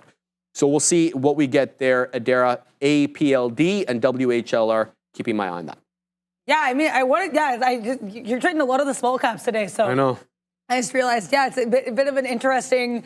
I think there's been like opportunities though in every stock today, or like not There everything, but has, yeah. even like Lily at almost 2 million shares of volume. I have not seen her do this much in many moons, so this is pretty cool. Agreed. But wow, Lily is so predictable here on the book. Look who rejected. Look who bounced off her previous support level at 911, that 911 area I was talking about. And then look who's we're trying to reject again at 914s. If you guessed Eli Lilly. Ding, ding, ding, ding, ding, ding, ding, ding, ding, ding, ding. Also, ding, ding, ding, if you voted, please. Get in the chat, exclamation point, join space, $, the ticker. I know we keep drilling this into their head, but the segment is for you guys, so we want to make sure you know about it. Because sometimes we get people I know who don't watch our show. Maybe they're coming in later. They're like, oh, lunch was great. Oh, tickers? Yeah. So you guys can vote for that. Basically, I am just chilling right now and I'm watching Lily. Because Lily, to me, I've had levels on this. I should have played them better. I noticed the potential here for that 914 short, and I didn't take it because I was busy doing Lord knows what with a meta. But now this Lily trying to curl back up here. If we reject 914 again, I would hesitantly take a short. This looks bullish to me in the 5-minute, especially bouncing off previous support. But on the 10-minute, this looks pretty bearish. If you look at all these rejections here below the 90 EMA, topping tail but candles. So you always have to look at things, the balance of the evidence. Nice creep, though, up on that book as we try to hold above that 913. We'll watch what we do at 914. I'm putting up the Lily book on my screen. And you know what? I'll look at some names for other people, too, because I'm not really, like I said, I'm going to wait for my levels to set up as we, I'm trying to be better about that before I get into any trades. NVIDIA's still weak, but I don't really want any of that smoke as of right now. What else is lower highs on TQs? Probably another drop this afternoon, says Dom S. Now let's find out if I know we've definitely had some lower highs dominating. Sorry for the terrible pun there. Dominating these Qs throughout the day. I've been watching the Qs a lot as I trade, NVIDIA and Meta and that. But look at this TQ. Wow. Okay. So the TQs here, we do have generally lower highs, but I think it's worth noting. Look at this bounce here that we had. It's not perfect, mind you, but it's this area surrounding 6120s. Look at this bounce. Reject, reject, reject, reject. Curl up, go down, bounce. Look where we bounced. 6118s. I'm going to draw this line. Not that I necessarily trade the Qs, but I think it's a good line to have. And I'm going to also put it up on my chart in the on the TQ, or sorry, the Qs, not the TQs. But the thing is, too, is I think is worth noting is we're pushing now above the 90 EMA. Given our propensity to bounce off support resistant levels, I would say, we could maybe bounce here off of that 61.44s. That would be my take on the TQs. Look at how high we just pushed there in the book. With that in mind, Meta curling up into that 515.30, so I'm going to take that long. But the point I'm trying to make here, Dom, S, and everybody, is I've noticed with a lot of these stocks today, but especially mirrored in the Qs, Mag 7 stocks especially, they're coming into a lot of areas and interacting every time. So be aware of those areas, be aware, and get ready for that. I'm getting involved long Meta here. I know, Adara, how many longs in Meta can one girl lose on? No, I'm joking. I was profitable in some of these, but I like this level. I really like this level. I was really patient and waiting for this. Let's see if I can get involved here. I'll be risking to 515s. 223 on AAPL. This has been the level we've been talking about, I guess, all afternoon after we finished talking about that 2260 level because, well, it got taken and now it's being used as support, save and except for this specialist breakdown over here, which had me stop out of my position only to actually get into 223 now. The question is, are we going to rise in this market? The Fuge working its way back into 18,950 at Scotia, below 18,961. 18,961 important because it is the break-even level on the day. I don't know why my chart keeps shrinking. Maybe I'm gaining weight at there. Who knows? But it keeps going down on its own. But 223 is an interesting area, and it's rejecting now again. So we'll see if this one can present us with more range trade opportunities. I submit to you it's $222.60 as an area support. Again, it got breached here, but only momentarily. And then $223 as an area resistance. Here we go again with Wheeler because we got to trade multiple names. It breaking down below 5 again. Does it hold below 5? It's been ranging a little bit here for the better part of, 10 minutes, give or take, in 9.7 territory right now with 9.5. So it looks like sellers winning out here as we get the ask below 5, and then quick as you like, we're right above that. So it seems to be a bit of a range trade with maybe 540 or 5 1/3 as resistance with 5 as support, and right back above 5 we go again. All right, baby, we're doing well here on APLD. We're waiting for 59s. We just printed 58s. So I'm happy with this trade. I was 0 for 2 on it. Now it looks like we're going to go 2 for 2 and maybe even positive on it. If we can break 559, we're printing 558. Let's go, baby. All right, some wattage is coming there into 558. So it looks like we're going to have to pack our patience here on the execution. We'll see what we get, and we will not get upset. But good day today on these small caps. I love my small caps. You know, I like them. I like them, Adara. So we'll continue to watch and see what we get here. With now we're printing 559. We're printing 559, but we're not crossing on the ask. As a result, I didn't get printed, and so we'll have to wait there, which is fine. All right, let's look back at WHLR and Apple. Yeah, it's just too dangerous for me because the bottom can drop off. And the thing about this one, guys, yeah, look, it looks great. 4-penny spread right now, or 6-penny spread, whatever it is. But a big seller can eat all these levels. So if you put your stop, let's just say 482, okay, and you don't give it a good spread, like to maybe 472 between the trigger and the limit, a big order on a small cap gapper with a 500,000 share float, it'll just eat all those levels and your stop will be a distant memory, okay, and it won't trigger. And this is what I'm trying to say. So I'm a little concerned trying to play a range on something this volatile because of that risk. So that's the look there. I still haven't been printed on APLD. Packing my patience. How's that meta trade going? That looks good. 516 incoming. Oh, yeah. Thank you. I was going to initially take some out at 516. I want to wait because I was involved in this long the first go round. 516 we kind of cleared pretty painlessly. It was only when we got into the 517 that things got a little spicy. So that in mind, though, I initially here I wanted 516.50s, but that may be a little bit close to VWAP for my taste. We're gonna wait and see here because we're getting a bit of an ask creep to the downside, which you guys know I find to be a bit bearish. Maybe you don't. In case you don't know, I do find that to be a bit bearish. But you know what else I find to be bearish? Not voting. I don't know why that was a bad transition. Vote for your tickers, guys. Exclamation point, join space, $, the ticker. You know, I'm risking 30 pennies, so I have the risk to reward where I can take out some at 516, so I actually will. And then I'm actually willing to add in again here because I'm only going to take out 2/3 if we have a bounce off 515.50s. That was always the plan. That was also the plan to the short side. So now I'm trying to flip that plan to the long side. One thing too that I'll say, and I'm really learning this from with this meta trade, something that Neil said is like you can take multiple pops at a stock and have it not work out, and then you have the trade that works and it makes sense. Like all of these losses were very, very minimal in meta. I managed them all appropriately. Nice, Daryl. Every winner I've had in meta has been at least $1. So I'm not trying to brag. I'm just saying. You can brag. Thank you. I'm just trying to, like, that's the point I'm trying to make is, right? Like, if you're managing things appropriately and you're taking losses, like, honestly, I'm not taking a loss here on Meta of like more than 50 cents, which for Meta is pretty manageable. So that's what I'm trying to do here. I am, though, having a little bit of like, I'm emotionally having an affair, though, with Lily over here, because Lily hanging out again at that 914, but I wanted a more sustained rejection of 914. I like the chunk than what I'm seeing. But yeah, you still have to find me guilty of not looking at Lily enough. It's all good, though. But I would say old Simidary you could arguably find guilty of looking at Lily too much. So there's always balance there. You want the balance of the evidence, as Sharif says. What else? Nice thumbnail, LOL, says hold my beer. Yeah, my nails were actually, they were actually like trade themed. So I had the red to the downside, and then I had the green to the upside. I don't know, there's laughing, maybe I missed this. Oh, thumbnail like for the stream, never mind. Yeah. Wow, yeah. Okay. I'm a really literal person, guys, so sorry, sometimes I struggle. Sharif knows, I'm super literal. She is. There's a little bit of Sheldon Cooper and she's there. very serious. Yeah, I take things seriously. I mean, I also have fun as well. Yeah. Even the puns, I'm always, we like to have pun times on this show. We do? Pun times. How is your trade I'm going? waiting, Adara. It keeps making me wait, and I don't want to take it out earlier because I'm trying to stay true to the level here. I'm waiting at 559. We got into 559. It rejected, dropped to 550. I'm thinking just to flatten out here since I got to be up off the desk in about like 10 minutes or so, but I'm just too stubborn. It's not a good quality. All right, here. Oh, okay. Something's happening here with the future. Oh, we just popped up a little bit here on the future into break even. We're at VWAP, guys. So interesting look here on the futures, catching a bit of a bid. So the market's now green. We're moving up aggressively right now on the Mag 7s, guys. Here we go. We're breaching VWAP. We are in green territory right now on the future.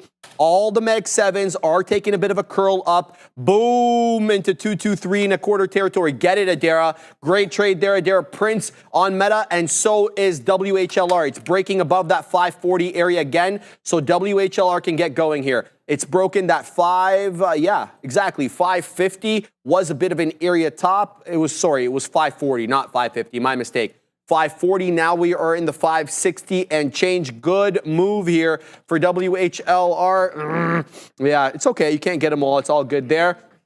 We shall pack our patience and see if we can get it in on a bit of a better price. But it is really going here, guys. Looks like it wants to test 6. Here we go. We're at 5.25, 5 2/3. Take your pick. Maybe 5.5 comes back in. Who knows? A bit of a red candle starting here. We're going long. Let's see what we get. We will not get upset. We're long at 72s. So let's see if we can weasel our way. Anything below 50, though, and I'm Gonzino. Let's wait at 88s if we can. Anything below 50, and oh, that's way too high. That's not what I want.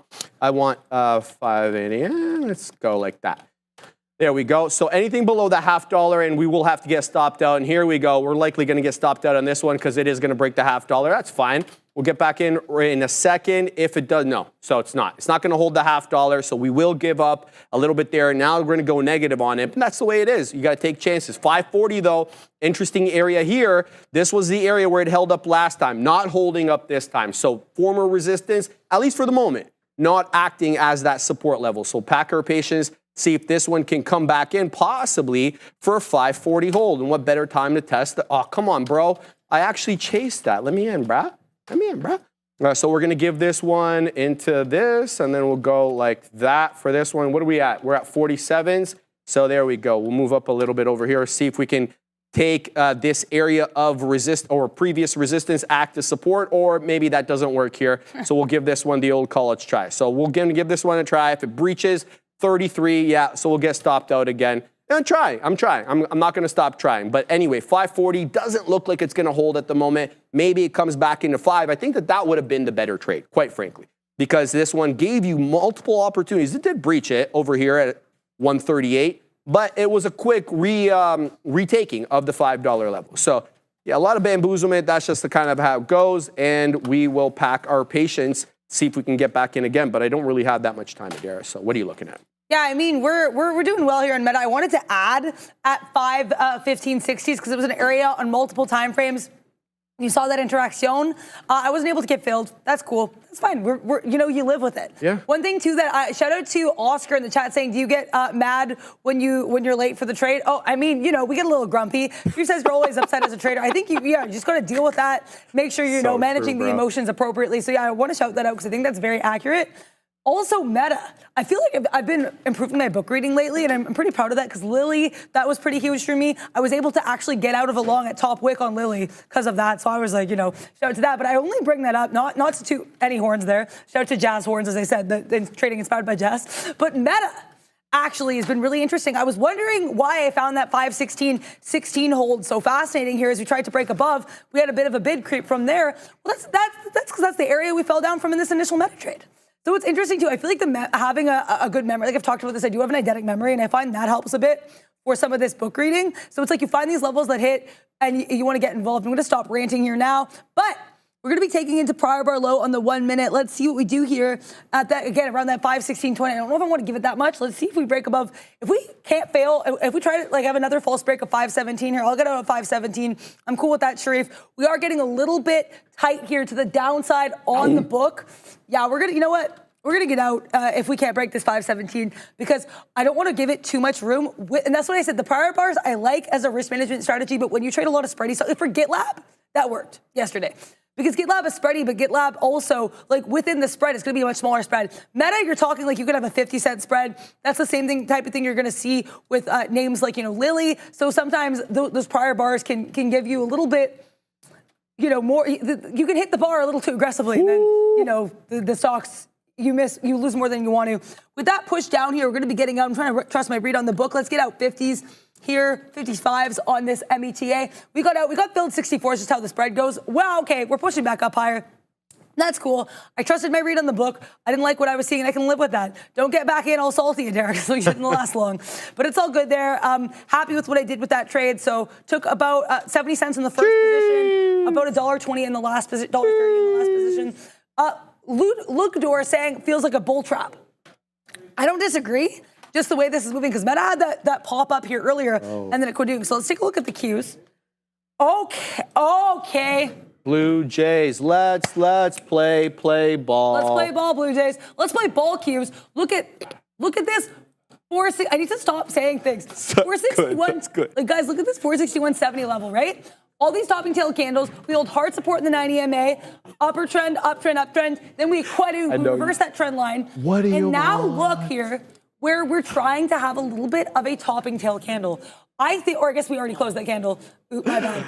But let's see what we do here coming back into 461.70s. I think if we can't hold 70s, I would agree with you, Luke Gore, and I think that move might have been a little brief. That being said, NVIDIA actually really proved itself to be a bit bullish here. And I say that, oh, wow, that range. I say that because we pushed above that 107.20s area that I said was really hard resistant support. But now we're failing that 107.60s. NVIDIA, these levels are things I'm going to be watching out for tomorrow. Every level, it's hit every single time. It's giving you lots of interactions. So good times there. Sharif, I can't believe we only have 10 minutes left in the midday. I know. And I love that you're in 2 trades as we end the I know, and they're both small cap cappers too. So I printed 20 pennies in the money on WHLR. It's coming into my area though. I added at 25, so if it's got to hold 5 here. Otherwise, I'm gone on this trade. We'll see what we get. It's at the $0.25 right now. Let's see if it holds up around this area. And this one, APLD, really upset with this one. I was literally 1 penny from getting filled at the high over here, and now it's coming down into my entry at 546. So it's for a smaller amount, but it's still a little frustrating. So that's the look there. WHLR, I'm looking to see if it holds $5. I was able to take a nice little trade on it, but I'm still negative on this one. Just full disclosure, trying to work back into Greensville on this one, but it's going to have to hold that $5 area. There was a little bit of interaction here with 5 1/4 and this name, but it seems like maybe the better trade for this one is kind of behind it at the moment. And that's a little sad because sometimes you're just hesitant to get in when it's doing all the big boy moves. And that's kind of the look there. So we're putting in a little bit of a beak wetter at 55s, but it's going to have to hold that $0.25. So we'll see what this one does. APLD coming back into the $0.50 seems to be like a buyer at 45 now. The buyer incrementally moving up. So initially we said we found that support at 540. Now look what it's doing. When it does dip in, and it's dipped in a few times, it's now finding 545. as that level. So the buyer is stepping up incrementally here, and it looks like increments of 5. At least that's how I see it. But the top, still an elusive target at the moment. WHLR back into the third of a dollar, added at a quarter. So we'll see if this one can break above the $0.50 again before breaches 5. So that's kind of what I'm looking for there. Sorry, I haven't been able to look at the chat, guys. When you're trading all these small cap gappers, they don't really give you a whole lot of time to look away from the screen. So transient is their price action. So I apologize for not having looked there. I also see Apple. Obviously, this one, it's moving big. Let's call a spade as the market moves back above 19,000, though. We're not really blowing by 19,000 or anything. So if we retrace here, we can see a breach of VWAP, which Apple has done at the moment, come right back down. We're going to have to pack our patience and see. WHLR coming back into that 5.25 again. It looks like it wants to give up the ghost here at 5, Adara. So I'm going to have to put in my stop and send it to you. Yeah, no, of course. Yeah, I actually am NVIDIA here. Ooh. And this is like probably the largest, like usually I would build into positions here, kind of a larger one for me, but I feel really good about this trade, even though I realize it's a little counter trend, and I want to talk about it. NVIDIA pushing up here, holding that 107.40s so nicely. I got long 107.45 once I saw us hold that. Now we are working below it a little bit. I'm going to risk to see what we do with that 107.20s, which, like I said, is a level I found to be huge resistance and support. If I see anything I don't like in the book heading into 20s, like say 25s, then we're going to have to act and we'll get out there as well. Like I'm going to be adaptable. But I really like this trade, the fact that I was willing to go in full throttle with this. The risk to reward does, it makes sense. I have mathed it appropriately. As I said, I'm trying to use more pieces of my total risk for the strategy. And so in that case, I think it does make sense. We're going to be taking out here 40% of the position if we get to 107.80s, because that was an area we had some chop and churn earlier. Maybe I should have waited for the VWAP retest. I'm already journaling while I'm in the trade. Look at that. Sorry, guys, I know I've talked a lot today, but these markets have been moving. And, at Stream, and I say, we're talking here for 3 hours, right? Oh, so yeah. we are gonna move our mouths. We're going to talk a lot. Urso saying, let's go long NVIDIA. Yeah, I don't know if it's going to work yet. I'm gonna reserve my judgment. But I will say, pamp to NVIDIA. And I will also say pamp to your small cap gappers, because sometimes they do love to pamp. That being said, okay, I'm watching the futures as well. So the futures at the time, we're looking pretty bullish. NVIDIA right now actually holding out slightly better than the futures by my estimate, just what I'm seeing here on these booking candles. Like I said, my level for the Qs, if we can keep holding, we tried to break above that 461.70, so that is a little bit sus for me, or at least that's something I'm going to be aware of. I gotta get up. We're within 5 pennies of the money here, 5-10 pennies every couple seconds here. Let's see what's going on. I don't know why the Lily book is still up on my main screen, so I'm going to keep that so I can be referencing the N to the V to the D to the A. Shout out to Bears vs. Bulls saying, thank you for another great midday. Thank you for another great midday for everything you do, Bears vs. Bulls. We could not literally do the show without you. Oh, no. In all seriousness, none of the shows. And also Bears vs. Bulls makes make sure everyone sees the watch list, putting that in there, putting everybody's social media in there. What don't you do? So thank you so much for all of your efforts there. NVIDIA will bounce off VWAP, says Susan Simon. I think it could reject. That's my concern, is it will reject off VWAP. To be clear, I have confidence in this trade. Like I said, that my meta short I was trying to be in earlier, I ended up getting out because I was like, I don't care enough about this. It's not the vibe. And I had much less shares in that than I did in this NVIDIA. But I feel good about this NVIDIA. I like what we're trying to do here. I think if we break above this level, it'll go. And the risk to reward to me makes sense. So we'll see if we can ride this one to the upside as we try to break above that VWAP. We're a huge fan of you, Bears vs. Bulls, so shout out. All right. Gotta say bye. Yeah. I got to take off, guys, but thank you so much for joining Adara and I today on the How to Trade Midday Show. I'm going to weasel up onto the green screen. I was able to add aggressively here at 5 and get myself out of trouble on WHLR. So good look there. And I also flattened out here for a little bit of a winner on APLD. I hope you guys enjoyed the small cap gapper trading today. I'll see everybody at the green screen. Thank you so much, Sharif, for everything you do there. And shout out to the small cap gappers. That's what I said. You and I have said, I think what I love about, the show is we give a little bit of spready stocks, a little bit of small caps, hopefully a little bit of something for anyone. To NY Sensing, any news on why the market just ripped to the upside? I'll check. I'll see if there's anything that I am seeing here. I think generally what I've noticed too is that sometimes as we end the midday, we'll have kind of sharp moves to the upside or downside. You've got, traders coming back from lunch, getting ready for that end session. Sean and Neil with the, the buying power, but no, I joke. I'm not seeing anything here. It is worth noting, though, as I was looking for news, I just saw apparently this factoid that SMCI shares are down more than 60% since being included in the S&P 500. So big yikes. Both SMCI and CrowdStrike, both some recent additions here to the S&P 500 that have been hit pretty hard. So let's take a look at these two as we end the show. I'm just going to be watching the NVIDIA book still here as well. SMCI down about 2% right now on the day. This one is a permanent resident of my side chart, but I find I don't always trade it effectively. Yeah, kind of rejecting VWAP right now. What about CrowdStrike? Because CrowdStrike, with SMCI, we had the short sell report and now the delaying of their annual reporting. We also have with CrowdStrike, of course, the outage and all of the ongoing drama with that. Wow, CrowdStrike, talk about a V-shaped recovery. Look at this bounce here. Then we come around VWAP, we bounce. Let's see, though, if we're able to break back above that 258 area, because that was a little bit of a rejection area earlier, topping tail candles, and I'm seeing that mirrored a bit over here. Also, good thing I didn't try for that Lily reversion short, because Lily's like, yeah, what do you mean? I will continue to be strong. Trying to push above that 916 area that, as I said earlier, was pretty key. Okay, NVIDIA, we're about 10 pennies in the money on N to the V to the D to the A. Let's see if this can keep pushing higher. Shout out to the gappers. Yes, as random oddities. Yeah, you got to shout out those small caps and all of the different stocks that keep gapping here. Let's see what else we have going on in these. And what's going on here. Caffeine's in the bloodstream. Honestly, I swear for me, it's mostly just energy. All of mostly tea, sometimes one coffee, but I'm really just powered by my, my excitement for the markets, because I do feel very grateful to be able to be here every single day. As I always say, please keep running VRAX and get me out of my position, says Random Oddities. Let's take a look at VRAX. I haven't looked at this one for a while. This is one of those ones with monkeypox, or Mpox, I believe. Keep forgetting the name has been changed. But yeah, this VRAX, nice, these higher lows here. Yeah, I think if we could reclaim that area we keep wicking into, for some reason, 444, a bit of an area of resistance. Let's see if they can break out of that. We'll take a look at the daily chart as well. I know this one ran recently, so those daily charts are always a little bit more bamboozling. I'm also just looking here as we end the show, we're seeing the Qs. Okay, this is interesting. I think that the fact that we bounced or that we haven't, broken below 360 is not a bad look here. Seeing a bit of a bull flag for the Qs as we end. Yeah, I think if VRAX can stay above the 360s is not a bad look, not advice, just my take on the charts.